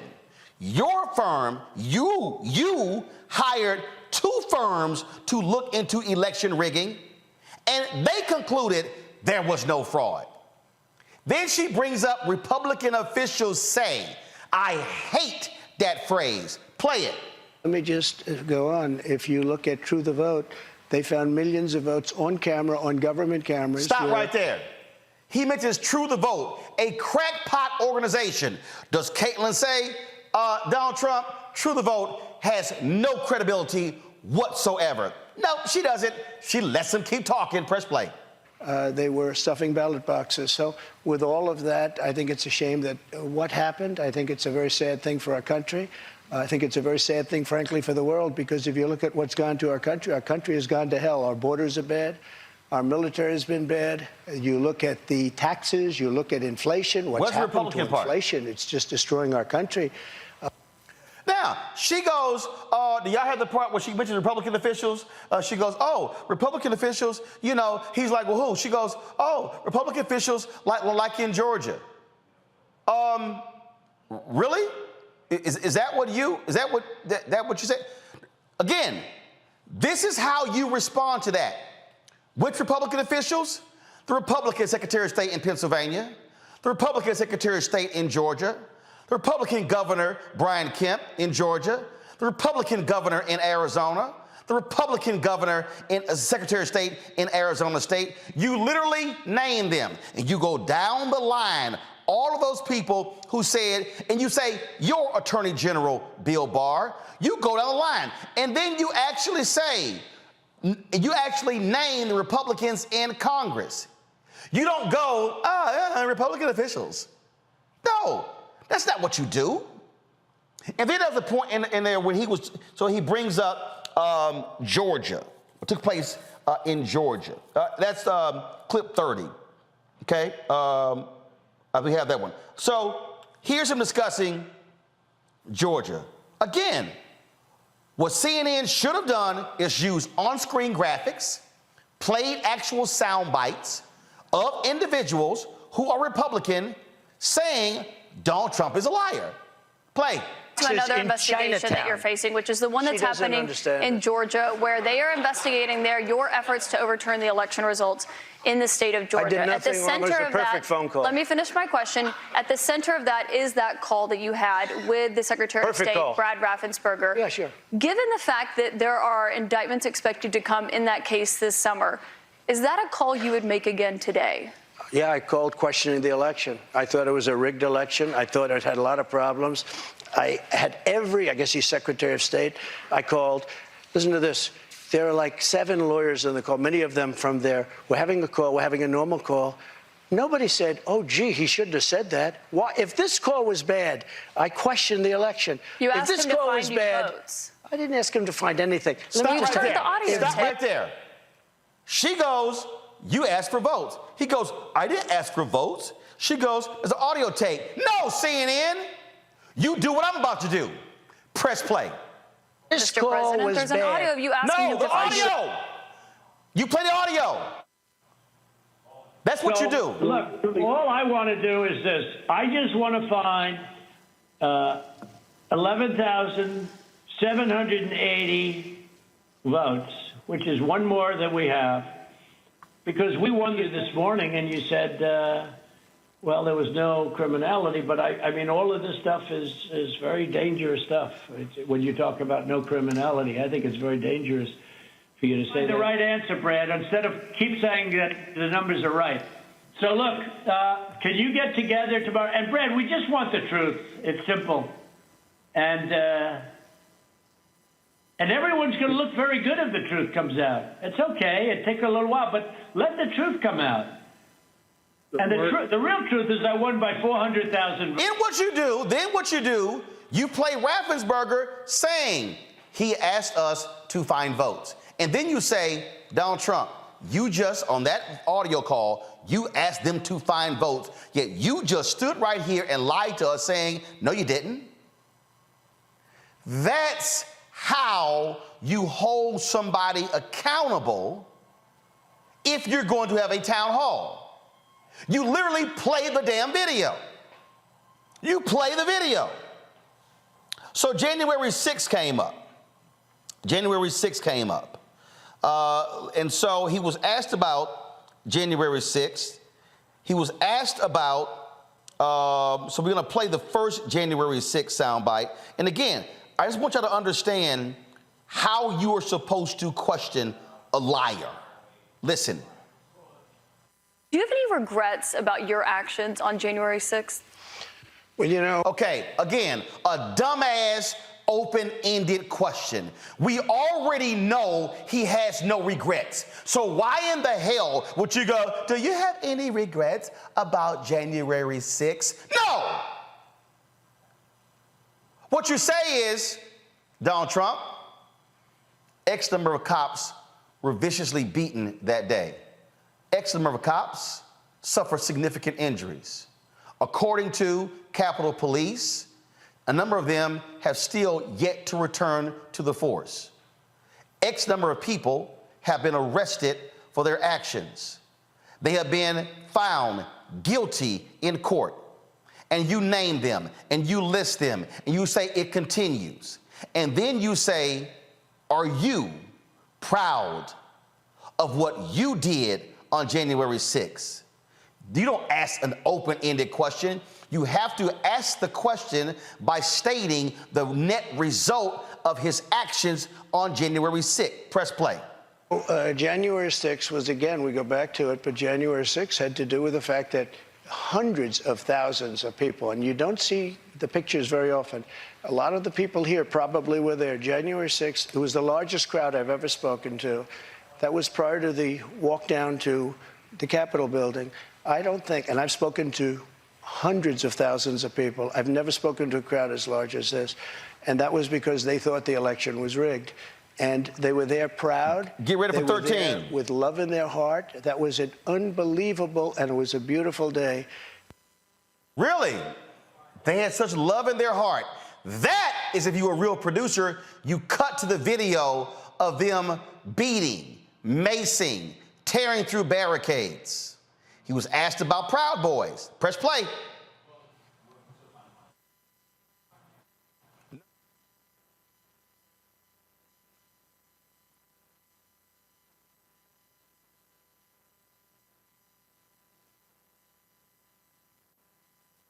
But when you said you are considering pardoning a large portion of those charged with crimes on January 6th, does that include the 4 Proud Boys members who were charged and convicted of seditious conspiracy? I don't know. I'd have to look at their case, but I will say in Washington, D.C., you cannot get a fair trial. You cannot. Just like in New York City, you can't get a fair trial either. So you're saying the legal system not fair. Gotcha. Okay. All right. So, so check this out.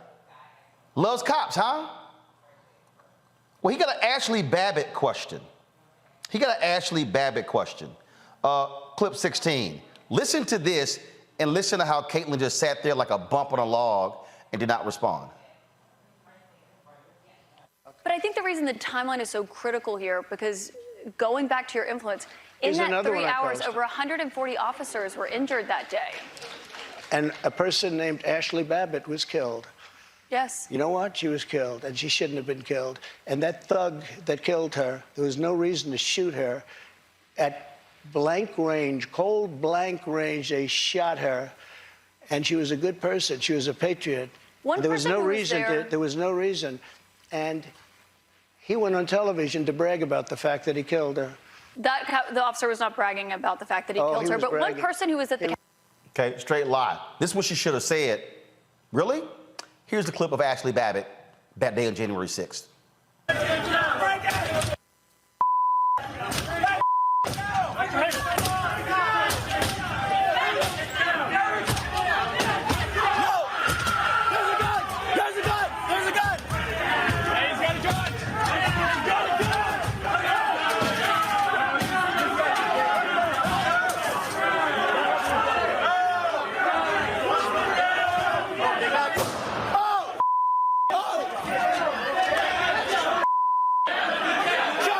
And then you say, Donald Trump, was the door barricaded? Were they told not to enter? Why, if she was a patriot, why was she trying to break into a barricaded door at the U.S. Capitol? And why are you calling her a patriot and you're calling that officer a thug, the officer whose job was to protect members of Congress, including your vice president? That is how you ask the question. But that's not what happened. And so what CNN did, CNN literally gave free rein to this man to lie in front of a group of Republicans in New Hampshire who was clapping and applauding and cheering They platformed his lies, and they literally had a grossly inexperienced person asking the questions.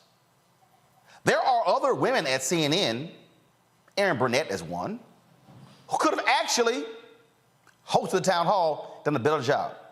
There are folks like Jim Acosta, who he hates, who could have done a better job. But that's not what CNN's intent was. I'm gonna go to a break. When we come back, I'm gonna play for you the call this morning that Chris Licht, the CEO, chairman of CNN, said to his troops.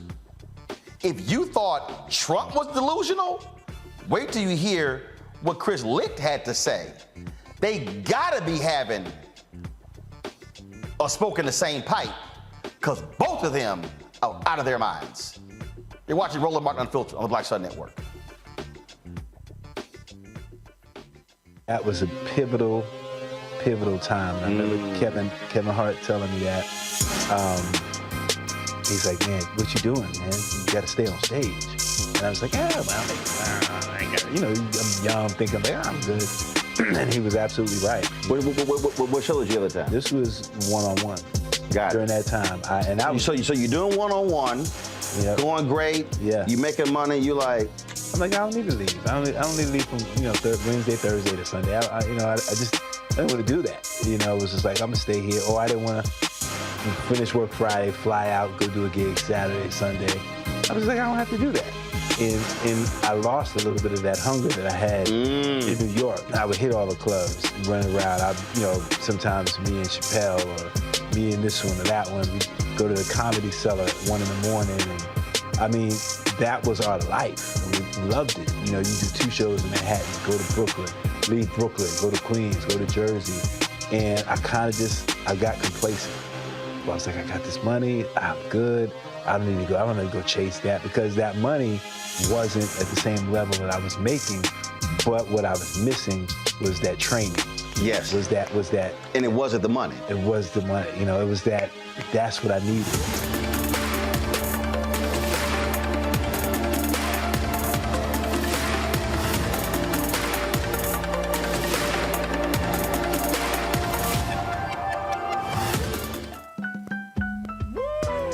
Impacted by the culture, whether we know it or not. From politics to music and entertainment, it's a huge part of our lives, and we're going to talk about it every day right here on The Culture with me, Faraji Muhammad, only on the Black Star Network.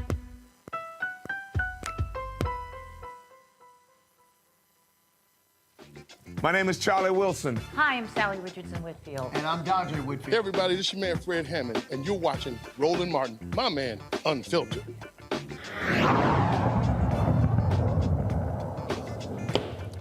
So CNN is like, oh my God, this was wonderful, this was amazing, it was great. Caitlyn was just unbelievable. That literally is what the chairman of CEO, Chris Licht, said today on their morning call. You want to hear delusion? Press play. All right. Good morning, everybody. Happy Thursday. I want to kick off by congratulating Caitlyn for what I can only call a masterful performance last night. I couldn't be more proud of her and the team that supported us on the ground and back home. Tough to imagine anyone navigating such a tricky assignment with more ease than Caitlyn. She asked tough questions, followed up, fact-checked again in real time, and as you can see, that was not an easy feat. I am aware that there has been people with opinions / backlash, and that is absolutely expected. And I will say this as clearly as I possibly can.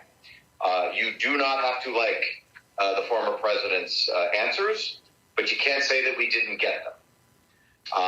Caitlyn pressed them again and again, and made a lot of news. Take a look. I think Axios probably did the best job of just laying out everything that is new that we learned about a guy who could very well be the guy who's challenging Joe Biden for president, and could quite possibly be president again. And I think it's very important that we learned his positions on Ukraine, January 6th, abortion, the election results, pardoning people. There is so much that we learned last night about what a second Trump presidency would look like, that is incredibly important for the country to hear. That is our job, is to get those answers and to hold him accountable in a way that no news organization has done literally in years. And while we all may have been uncomfortable hearing people clapping, that was also an important part of the story, because the people in that audience represent a large swath of America. And the mistake the media made in the past is ignoring that those people exist, just like you cannot ignore that President Trump exists. So the idea of doing so, I believe, is an overcorrection of the days when we gave him unfettered rally coverage and showed podiums. So we all know covering Donald Trump is messy and tricky, and it will continue to be messy and tricky, but it's our job. We're going to do it fairly, toughly, and aggressively, as Caitlin did last night. I absolutely, unequivocally believe America was served very well by...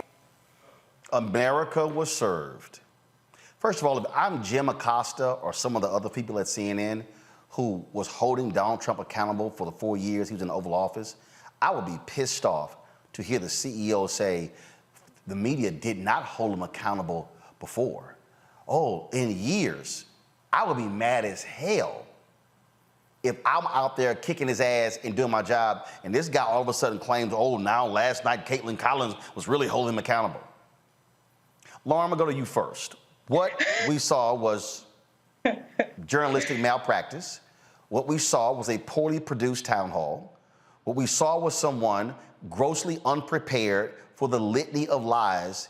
And if they actually call that live fact-checking, they clearly never watched this show if you want to see live fact-checking.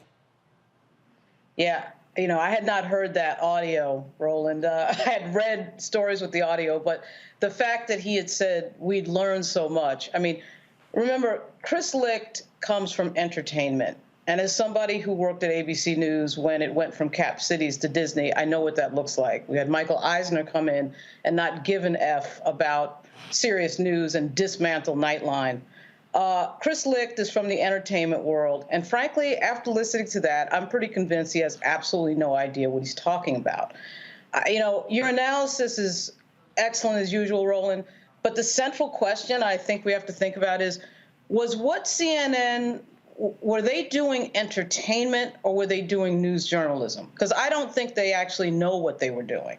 I think David Zaslaw and John Malone and Chris Licht and Caitlin Collins are committed to putting Trump out and platforming him in a way that will get him even with Joe Biden by the time we get to this time of the year next year. I think that's their goal, because what I think we're watching was a strategic business decision to get somebody in the game that they make money off of. They make money off of Donald Trump, or at least they perceive that they're going to make money off Donald Trump, because that's what they did before. This moment happens to arrive right at the time when CNN's ratings are plummeting. They had a 10-year low. They laid off a bunch of people in Q4 last year.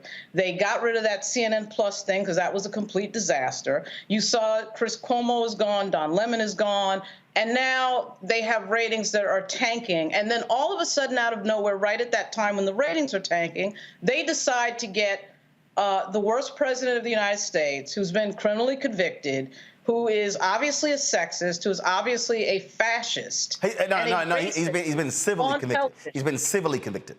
Thank you. Go ahead. He's been civilly convicted. That we know who he is. Everybody knows who Donald Trump is. There are no mysteries here.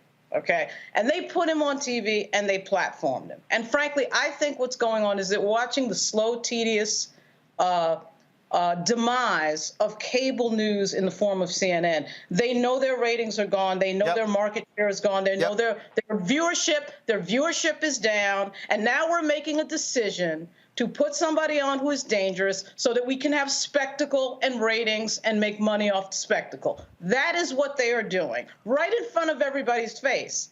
And the idea that Caitlin Collins was so great. I mean, I know they're trying to gaslight us. I know they're friends. We've got friends in the news business. You know, we've all been, Roland, I know you've been at, you know, I've been at major companies where you're sitting in the company and you're doing what you do for your friends that are up there. But I suspect there will be a staff mutiny. That is my prediction. There are too many people in CNN who are serious journalists, although I know for a fact, looked at that last night. You could see the look in the eye of Anderson Cooper and Jake last night. They knew that they had effed up. They knew this was trash. And there's just no way it can hold because you have a bunch of serious journalists sitting there, and then you have this thing last night that makes absolutely no sense. Here's the thing, Reese. First of all, we are in May. We're in May. So this idea that, oh yeah, let's go ahead and do this town hall now. Are you serious? I mean, like, are you really, really that serious? And again, it wasn't like it was a town hall of undecided voters. It was literally a Trump pep rally. That's exactly what it was. The laughing, the giggling. And then he goes, oh, well, the media acted as if these people never existed. I'm sorry, were you too busy on the Colbert Show? Weren't you the executive producer of Morning Joe? Again, Chris Licht, Morning Joe kissed his ass for a very long time in 2015, 2016. We knew Hillary Clinton called them deplorables. We know exactly who they are. We've seen enough New York Times articles about fucking diners in the Midwest to know who the hell these people are. We already know all of this sort of stuff. And so we could go over and over and over again. What we're dealing with here, again, are folks who act as if we're stupid. No, we know exactly why you had Donald Trump on, and it was a joke of a town hall, period. I couldn't agree more with you or Lauren, but this was about more than just Trump. Keep in mind that Caitlin Collins is a I guess, so-called reformed radical Republican who was a part of Daily Caller, which was formed by Tucker Carlson, a right-wing website. She was the regular on Fox News, spewing her white nationalist talking points. And so what CNN is trying to do is launch her with this white girl boss, white girl magic power suit moment with the president facing, our former president, disgraced president, facing off as though she is going to conquer the world in her suffragette white. It's a joke, but it's something that, you know, Chris Licht has made a number of questionable decisions that they're betting the farm on. So I mean, obviously there's no urgency with this, like you said, with the primaries probably being a little bit under a year out. But the urgency is that they're trying to move her, and it's been announced, into the 9 p.m. primetime slot. They already didn't kick the black man out. They done kicked the white man out. And so now they're going to go with their 31-year-old white Republican woman that they're trying to rehabilitate into being a mainstream newscaster. And I don't think that it's going to work. She's going to flop just like everything else is flopping over there on CNN. Got to go to a break. We come back. Lee going to get a response. Rebecca Aguilar, the media past president, South professional journalist, is also going to. She's also with us as well. She's been tweeting about what we witnessed last night. And for anybody out there who may say, oh man, Roland, you hating. First of all, I've been gone from CNN for 10 years. The issue here, folks, this ain't hating, but I'm telling y'all, mainstream white media is doing the exact same thing they did 8 years ago that led to Trump going into the White House. You're watching Roland Martin Unfiltered on the Black Star Network. Up next on The Frequency with me, Dee Barnes, we're going to talk to Leslie Segar, a.k.a. Big Les, and talk about her incredible career as a dancer, choreographer, and VJ of Rap City. Magic Johnson was there, so half the NBA was there. Iman the supermodel, so all the supermodels were there every day. Actors, right. Like it was a who's who of who's who. Right here on The Frequency in the Black Star Network. When you talk about blackness and what happens in black culture, we're about covering these things that matter to us, speaking to our issues and concerns. This is a genuine people-powered movement. There's a lot of stuff that we're not getting. You get it, and you spread the word. We wish to plead our own cause. Too long have others spoken for us. We cannot tell our own story if we can't pay for it. This is about covering us. Invest in black-owned media. Your dollars matter. We don't have to keep asking them to cover our stuff. So please support us in what we do, folks. We want to hit 2,000 people, $50 this month, raise $100,000. We're behind $100,000, so we want to hit that. Y'all money makes this possible. Check some money orders. Go to P.O. Box 57196, Washington, D.C. 20037-0196. The Cash App is $RM Unfiltered. PayPal is R Martin Unfiltered. Venmo is RM Unfiltered. Zelle is Roland at RolandSMartin.com. Hey, I'm Cupid, the maker of the Cupid Shuffle and the Wham Dance. What's going on? This is Tobias Trevelyan. And if you're ready, you are listening to and you are watching Roland Martin Unfiltered.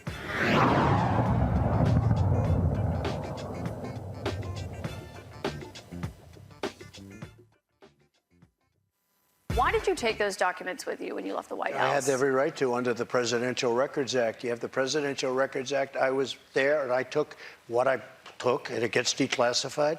Biden, on the other hand, he has 1,850 boxes. He had boxes sent to Chinatown, where they don't speak even English in that Chinatown we're talking about. Can I got to stop you right there, because nobody talks about him, they talk about us. Just so you understand, I had every right to do it.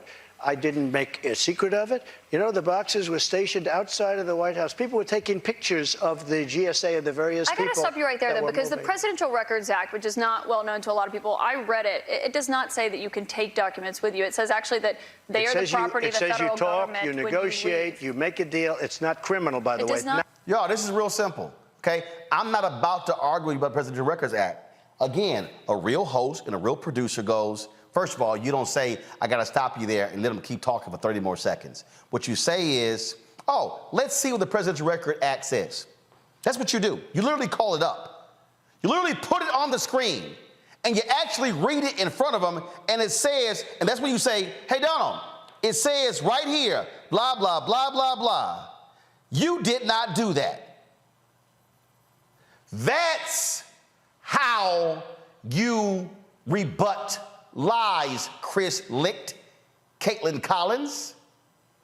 Lee, your perspective as a former elected official on that mess of a town hall last night. Well, first of all, brother, I want you to just kind of relax. Oh, no, Lee. First of all, this is relaxed. This is relaxed. Oh, no, this say. I've been way more animated. Oh, I'm very relaxed. Oh, I know. So I don't need to woosah. See, Chris, Lee, you got to understand something. See, you said, Lee, you're a preacher. This is my pulpit. I got you. This is where I drop the word, and I'm trying to warn everybody who's watching. I'm trying to warn people because I'm telling you, if we allow this to continue with other networks, these people could very well be back in control. And if you thought January 6th was bad, that pales in comparison to what these evil, demonic imps plan to do if he's back in. My point is this. My point is this, Roland. My point is this.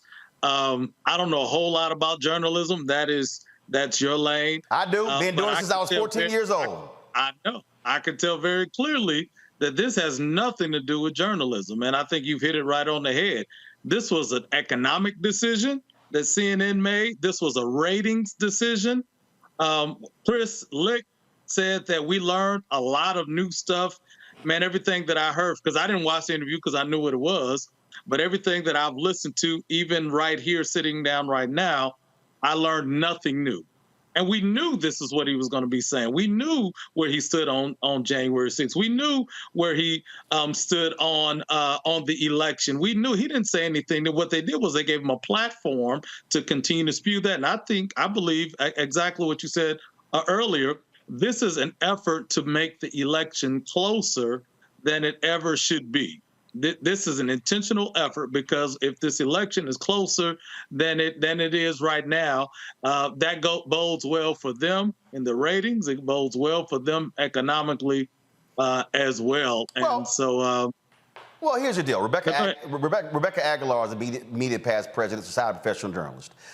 Rebecca is a freelance reporter out of Dallas. And Rebecca, look, Chris Licht has his mandate. He wants CNN to appeal to more Republicans. He's made that perfectly clear. That's what David Zaslav wants, because that's what John Malone, the largest individual stockholder in Warner Discovery, actually wants. And so that's why they've gotten rid of opinionated programming, all those different things. And guess what? That's fine. CNN, first of all, has been there before, this whole idea we're going to be down the middle. That was the case when I was there. They would not have opinionated programming. And then when Jim Walton was worldwide CEO. So that ain't nothing new. But here is the fundamental issue, Rebecca, again, that is dangerous for the public. When you knowingly, when you know the moment before that person walks in the door, you know they're lying. When you know that they are going to gaslight, when you know that they're going to demean women, when you know he trashed their own host, calling her a nasty woman, a nasty person. So when you know that, there's a certain way you have to prepare for that. You've been a journalist for quite some time. You know if you got an ornery mayor or county commissioner or county judge or whatever, you know how you must prepare yourself to approach them versus a politician who actually is going to answer the questions. What we saw was CNN allow just flat out lies for almost an hour and a half. And you know what? Thank you for the invite. They threw the lamb to the lion. That's all there is to it. This was not a town hall. It was a Trump rally. And I think what they did here is they didn't prepare Caitlin Collins for this. You have to prepare, just like you do any big assignment. You prepare, you do even practice runs. Throw me out. It's basically sometimes like if any of you guys have been to court, you know, okay, what do you do this? If he answers this, what do you say? And the problem with her is that she was not prepared. It was a poorly produced show. They have fact checkers. They have those big screens. You've seen them. Right. So, you know, she never took control. And Rebecca, don't have the fact checker on in the post panel. No, you literally, as you say, and you don't go, well, let's go to so-and-so. No, in real time, if you want to do real time, you say, no, Donald, this is what you said. This is what it reads. That's what you do. You don't go, oh, I read the Presidential Records Act, and it says, no, you make him, and make his ass read it with you. Yeah. That's how you do it.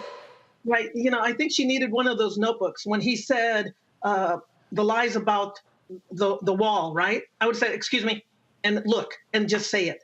But the biggest thing that she did not do, and again, let me just say, I think Caitlin Collins is a decent journalist.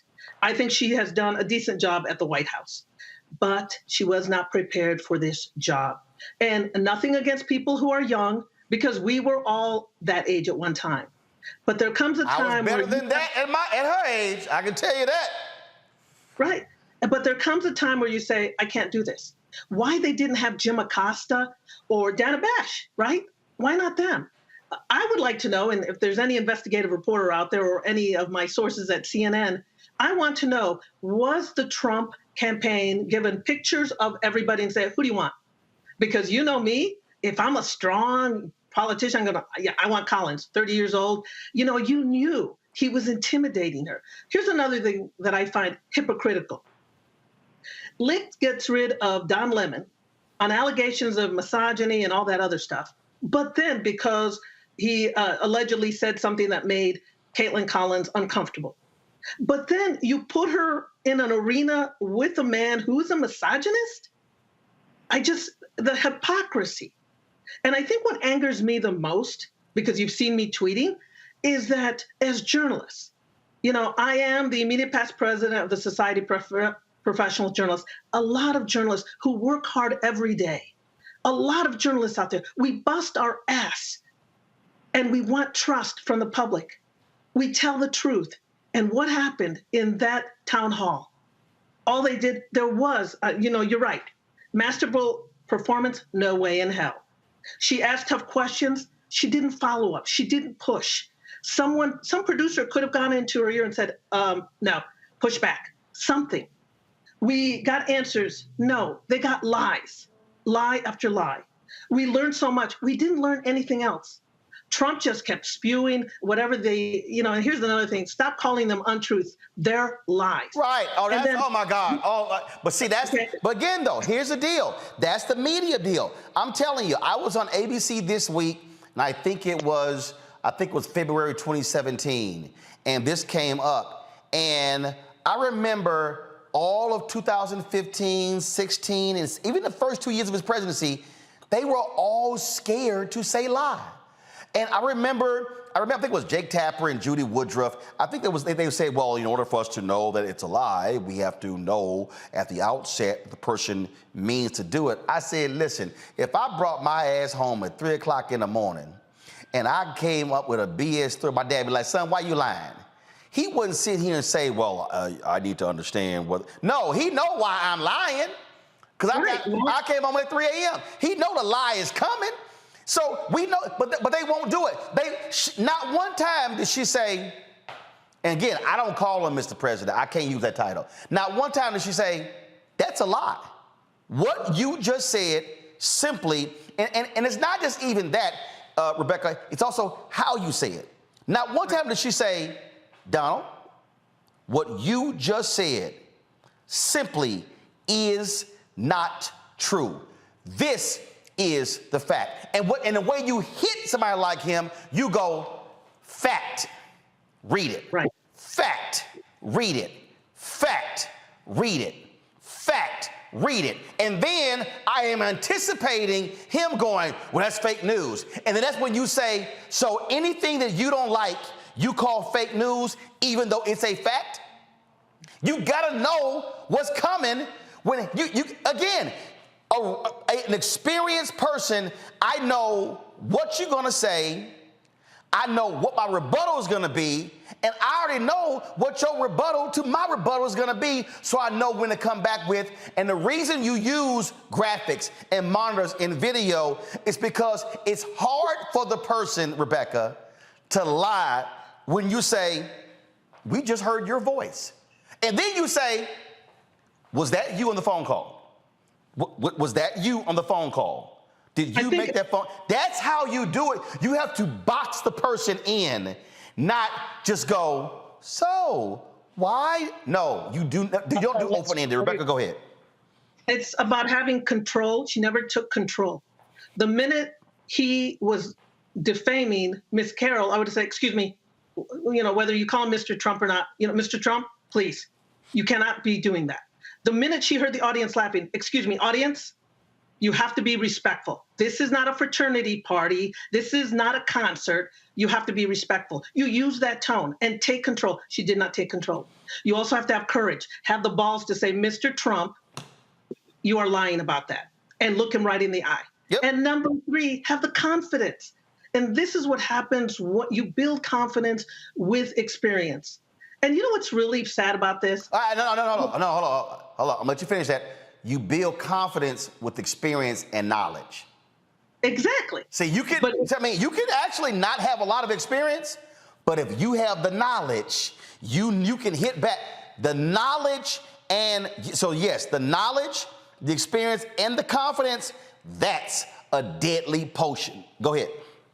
But I also think that, I hope that her real friends at CNN will guide her through this. Because imagine being criticized like this. It's awful. It's horrible. But what's really sad, last night I'm watching, the panels. By the way, there's no Latinos on their panels. They're panels. And I hear Van Jones, oh, she did a great job. Stop, Van Jones. Another talking head that it's like, stop. Stop trying to make her look good when she herself knows she was weak. I'm sure she does. A real journalist is going to face that reality. Yep. That doesn't mean she'll always be weak at this. But someone needs to tell her, and and Chris Licht, he needs to stop drinking his own Kool-Aid, because that's what he's doing. And all those other people, the Anderson Coopers, the Jake Tappers, they're not going to say anything. They're not going to criticize. They're going to rehash this. I'm sick of it today. They're rehashing a train wreck over and over. Right. But those guys aren't going to say anything because they make millions of dollars. Rehashing a train wreck, trying to convince us it was a spectacular F1 race. Hold tight 1 second. I got to go to a break. We'll be back. Roland Martin Unfiltered on the Black Star Network. hatred on the streets. A horrific scene, a white nationalist rally that descended into deadly violence. White people are losing their damn minds. As an angry pro-Trump mob storms the U.S. Capitol, we've seen shooting. We're about to see the rise of what I call white minority resistance. We have seen white folks in this country who simply cannot tolerate black folks voting. I think what we're seeing is the inevitable result of violent denial. This is part of American history. Every time that people of color have made progress, whether real or symbolic, there has been what Carol Anderson at Emory University calls white rage as a backlash. This is the rise of the Proud Boys and the Boogaloo Boys. America, there's going to be more of this. Here's all the Proud Boys, guys. This country is getting increasingly racist in its behaviors and its attitudes because of the fear of white people. The fear that they're taking our jobs, they're taking our resources, they're taking our women. This is white fear.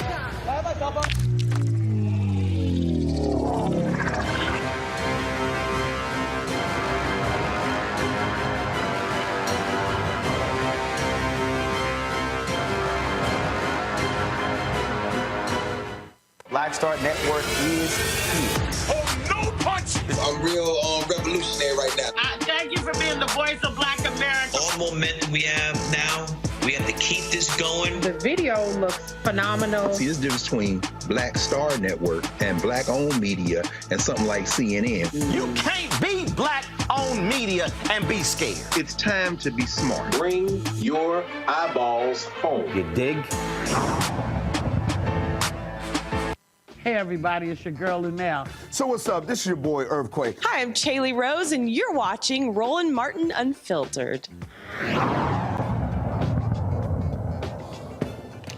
Lauren, this thug called January 6th a beautiful day.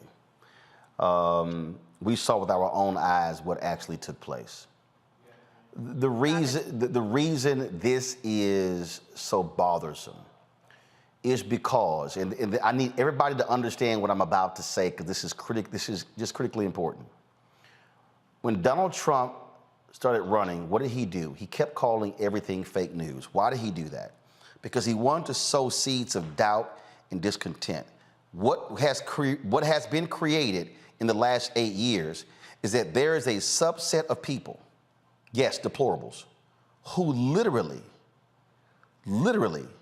believe every lie he tells. We have undeniable truths, and these people go, oh, didn't happen. They reject everything. They are so deranged that they were so pissed off when Fox News called Arizona, they rejected Fox News to go to Newsmax and OAN, which is even crazier than Fox News. Now, why is this important? It's because these people then go into office. There is a, and I just need everybody to understand that this is not just about Donald Trump. Let me say this again. This is not just about Donald Trump. What this thug, let me be real clear, y'all, what the news media unleashed by heralding this guy's a genius, position him to then run, is that you now have folks who are infiltrating public office all across the country. That's Moms for Liberty. Taking over school boards, firing superintendents, changing curriculum. Go to my iPad. Go to my iPad. Mark Elias tweeted this here. There is a woman right now who was one of the Stop the Steal judges. This woman right here, Patricia McCullough, who's on the ballot. This was what it says. Patricia McCullough, who was on the ballot on Tuesday, handed Donald Trump a rare legal victory in 2020 and has sided with the GOP on other election cases, only to be repeatedly struck down by the high court she now wants to join. The reason why what CNN did was so dangerous, Lauren, is because they are creating these imps, these acolytes, these supporters of Trump who now who are in state capitals, county commissions, school boards, city councils, governor's mansions, and on the federal bench. Yeah, they're platforming and amplifying lying and deception at a time when misinformation and disinformation is huge. And it's sort of two things that collided into what you just said, Roland. One was that the election of the first black president of the United States, we started seeing these sort of fake news organizations come up from Breitbart, et cetera, and so on, and they were creating their own reality. And on the back of that was Facebook amplifying dissension and conflict to make money, and disinfo and misinfo. And where did that lead us? That led us to an attack on the U.S. Capitol. And so what that entire thing has done is it's created a reality that some people live in that others do not live in. Trump is well aware of that as somebody who's been in the media for so long, and he knows how to manipulate the media really well. The thing that I've I'm struggling to figure out here is whether or not these executives at CNN actually put him on, because I am not really defining what I saw last night as a journalistic enterprise or an enterprise to protect the truth. I actually think what we saw was people who agree with Donald Trump amplifying Donald Trump. Because I have a hard time believing that John Malone at 80-something years old, who's a multi-billionaire, doesn't agree with Donald Trump. Because you do not amplify as a news organization in that way somebody that you do not agree with. So Chris Licht and Caitlin Collins, who just happens by some coincidence to have worked for Tucker Carlson over at the Daily Caller, to your points, Roland, the way she did her questioning was very open-ended. You know damn well that Donald Trump is going to steamroll what you say whatever he wants, and lie. And we don't know damn well, too, that lying works. But my bigger question for this is, was he platformed because Zaslav and Malone and Licht and Collins wanted to platform him because, in fact, they agree with him? That's the part that, because I can't imagine them putting somebody on they don't agree with and amplifying him to that extent and allowing him to say all of those things that we knew he was going to say, and then try to act like it's a big shock to them when the show is over. Well, it's not a big shock to them. Now they're gaslighting us all day trying to pretend that that worked out just fine, which of course it didn't. And as I say, the only thing that gave me hope is I could look into Anderson Cooper's eyes right when that panel started, and I could tell that he knew. I worked with him briefly at ABC a long time ago. He knew that this was wrong. I mean, it was crazy. And Laura Coates was basically about to turn the corner on the air last night and say, this is crazy, and got interrupted by Jake. So clearly there was a feeling there among the journalists, not the commentators, not Van Jones and these people who do opinion for a living. I'm talking about the journalists. They knew that what they put on the air was journalistic malpractice. Yep. Okay. I mean, you can't do that. We deal in a situation here where the Capitol just got attacked. We're dealing with a fascist liar, okay, who was very set to crash our democracy. Everybody knows that. Yep. And that is what they platform. Lee, first of all, go to my iPad. Lee, here's a perfect example of what we're talking about. A right-wing takeover of a Colorado school board as some of the town's conservatives deeply concerned. When you read this particular story here, this is in Woodland Park. They came in, they hired a new superintendent, they approved a charter school without any public notice. They were so abysmal, they forgot to apply for grants that are going to fund the district. Literally, they enacted a MAGA playbook, and the district now is in total disarray. One, this happens when people don't vote. But two, this is what happens when you let nutcases come into elected office. Absolutely. It's intentional, right? It's intentional. And I'll say this about the Republicans. And, I was in elected office at the local level, and they focus on things like the school board and county commission and these small town city councils and small time city mayors and things like that. Because guess what? They now have a platform to get elected at the next level.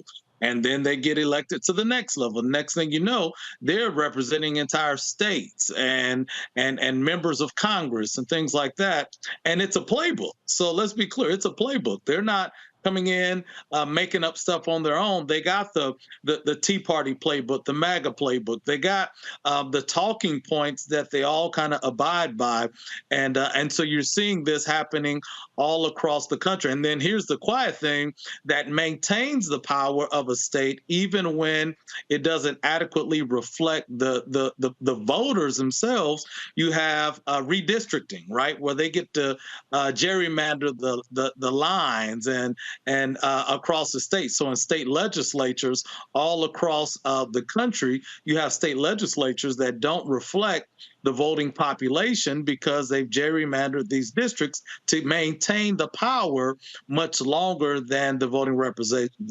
representation would bring. And so when you look at things, going back to this town hall, when you allow Donald Trump to have this platform and just have a full, I don't know how long the town hall was, quote unquote town hall was, but he had however long it was of a platform to say whatever he wanted to say. The very definition of gaslighting. He's making you believe that what you're seeing with your own eyes is not true. And so when he does that, right, guess what he's doing? He's also giving the talking points for those who are down ballot, you know, at the state legislatures. But also what he's doing, Lee, he's also, by running roughshod over a Caitlin Collins, he's showing, see, this is how you treat them. This is how you disrespect them. This is how you diminish them. Absolutely. And it cheers their people on. Rebecca, I will go to you for the final comment here, because this is, again, and so when Lee was like, hey, calm down, no, because see, this is what I need Lee to understand. I got you, Roland. No, hold on. This is what I need you to understand. I literally saw this years ago, so let me explain. I was at CNN, Rebecca, from 2007 to 2013. And we were, every time they would interview Trump, I would go, why in the hell are we talking to Donald Trump? And I remember being in the Washington Bureau, going up to Stephanie Katubi, who was a booker for CNN, for Wolf Blitz's show. And I said, why in the hell is Wolf interviewing Donald Trump? Oh, every time we talk Donald Trump, we get great ratings. I said, but he doesn't know what the hell he's talking about. Why are we talking to him? Are we trying to talk to CEOs? Go talk to real CEOs with real companies. I said that. But they were enamored with going on his plane, going to Trump Tower, because they loved the batshit stuff that came out of his mouth, Rebecca. Now watch this. Now watch this. I was on CNN. Heidi Phillips was the anchor. I forgot who the other person was. And Trump came up. And this is what I actually said. I said, anytime Trump comes on CNN, we should run a crawl at the bottom that says, this is for entertainment purposes only. Right. Rebecca, I got an email. And the email came from Ken Jouts. Ken Jouts was the executive vice president at CNN. Ken Jouts told me in an email, do not criticize Donald Trump when he is coming on our air. He sent me that email. Ken Jouts is still the executive vice president at CNN. I'm not saying Ken Jouts is a Trump supporter. What I'm saying is he literally told me not to criticize Donald Trump when he was coming on CNN. I remember when Obama was giving an economic speech or something, and Piers Morgan had Donald Trump on to rebut Obama. And I remember, because I was in Chicago, I remember being in my townhouse, and I was watching this crap, and I was tweeting, and I was like, why in the hell are we not talking to a real CEO? Why are we letting this man run his mouth? He's not running a real company. Right. Joe Scarborough has been going off on the CNN debate. Really, Joe Scarborough? You, the same Joe Scarborough and Mika, who let this man come on the air, phone in, tossing all of his BS? The same one. Here's the point that I'm making here, Rebecca. CNN, MSNBC, the New York Times, Washington Post, New York magazines, all of these media outlets, they created this monster. They created this thing as he was this know-it-all who was brilliant, who was smart. Everybody talks about Jeff Zucker giving him, because he was failing, he was bankrupt, the Apprentice show. No, it was mainstream white media that propped Donald Trump up as this brilliant, self-made American businessman because they loved the crazy stuff that came out of his mouth, and it was like, he's ratings gold. And Rebecca, they still think so. Les Moonves said in the 2016 election, Trump may not be good for America, but he's good for CBS. They know why they are doing this. And there is no journalist, producer, booker, executive in TV, radio, or newspaper, or magazine, or digital. If they aided the rise of Donald Trump, they cannot stand today on their moral high horse unless, Rebecca, they apologize for creating and giving America this monster. You have the final word. Yeah, they have to recognize their hypocrisy. They have to realize that they allowed this man, they helped this man become president. It was 24/7. And yes, CNN could say, we got 3 million viewers last night, and it was a business move also. But what's really terrible about this is that they hurt journalists, good journalists. All these places that you named, yeah, there were the enablers, the Trump enablers, and then there was the other group, right? The ones that are at the mass shootings, flushing out other stuff around the country. I'm glad you showed local reports, because thank God for local reporters, because they're outing some of these people. You know, one of the things at SPJ is we have the Code of Ethics. The Code of Ethics, go to spj.org, and it says it is clear. Seek truth and report it.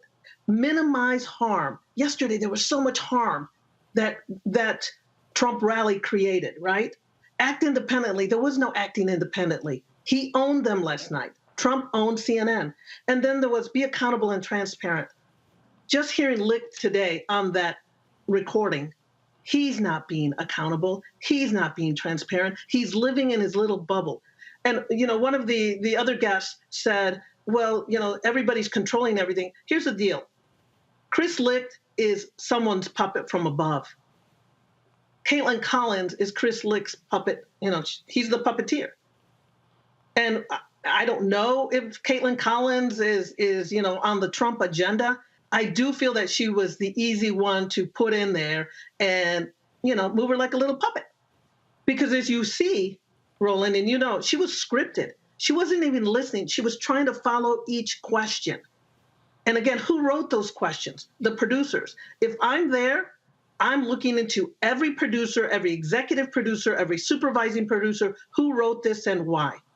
And if I'm Caitlin Collins, I would go to each one of them and say, why did you make me look like a fool?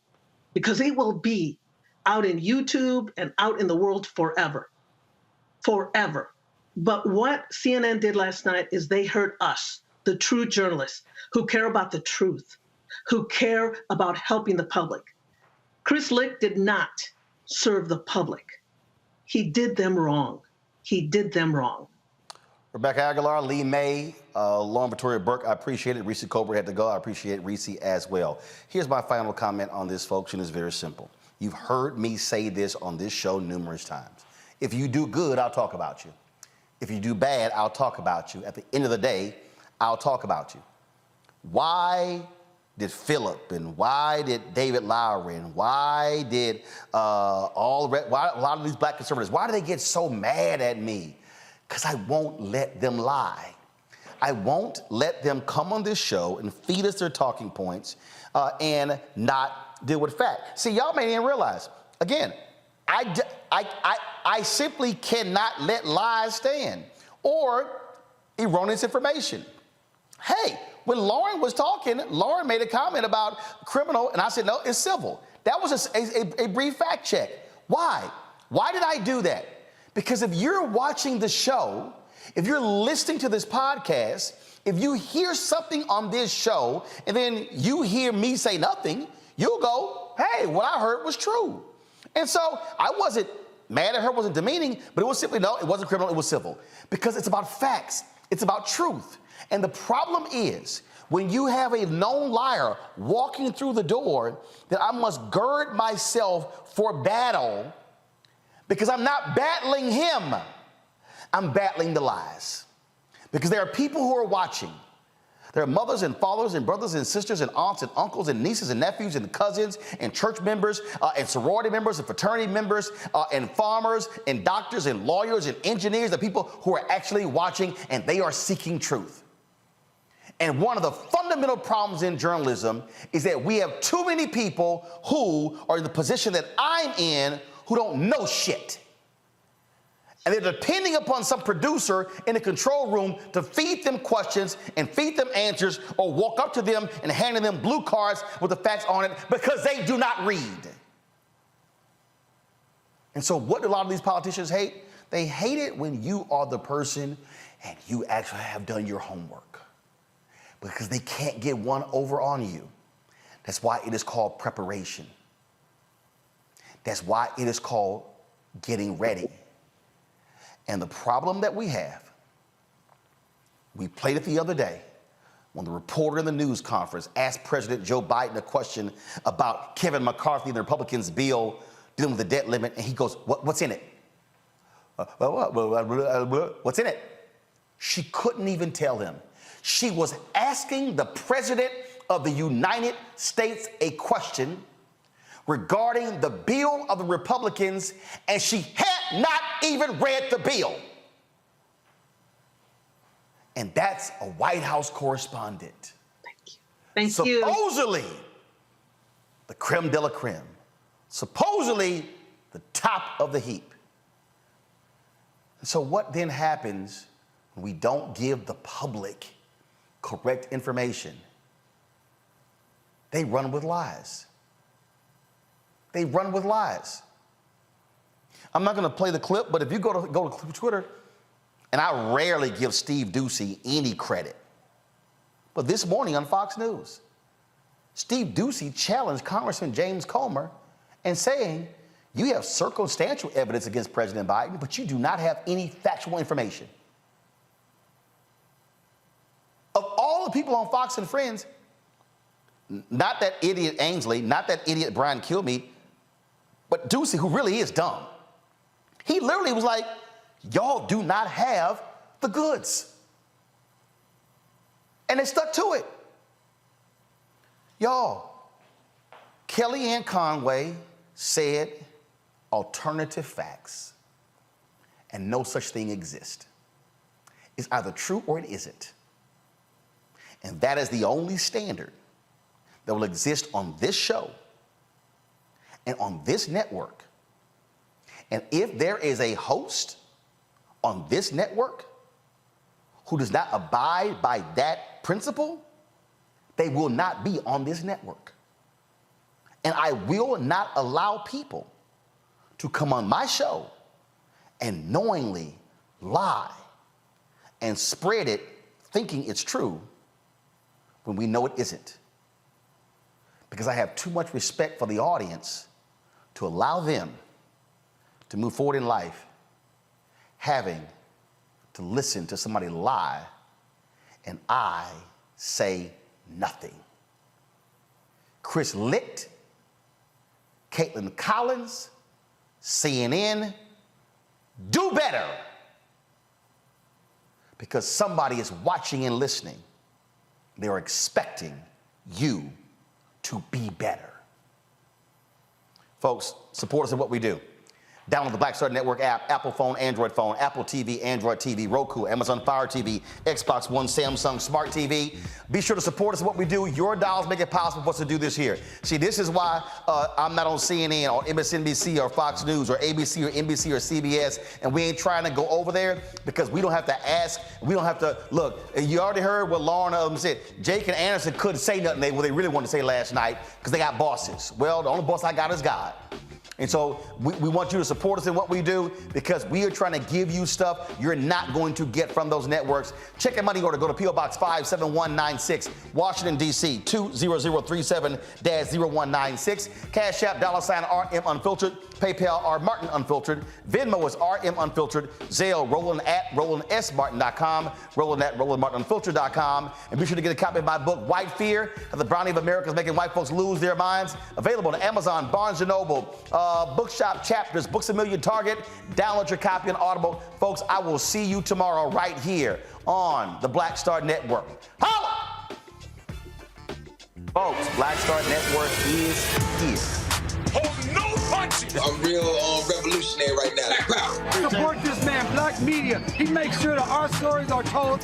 Thank you for being the voice of Black America, Roland. Stay black. I love y'all. All momentum we have now, we have to keep this going. The video looks phenomenal. See, this difference between Black Star Network and Black-owned media and something like CNN. You can't be Black-owned media and be scared. It's time to be smart. Bring your eyeballs home. You dig? Pull up a chair. Take your seat. The Black Tape with me, Dr. Greg Carr, here on the Black Star Network. Every week, we'll take a deeper dive into the world we're living in. Join the conversation only on the Black Star Network.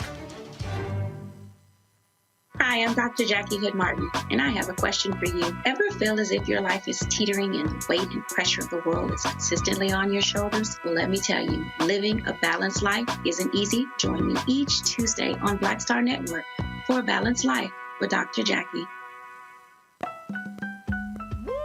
We're all impacted by the culture, whether we know it or not. From politics to music and entertainment, it's a huge part of our lives, and we're going to talk about it every day right here on The Culture with me, Faraji Muhammad, only on the Black Star Network. I'm Deborah Owens, America's Wealth Coach, and my new show, Get Wealthy, focuses on the things that your financial advisor and bank isn't telling you, but you absolutely need to know. So watch Get Wealthy on the Black Star Network.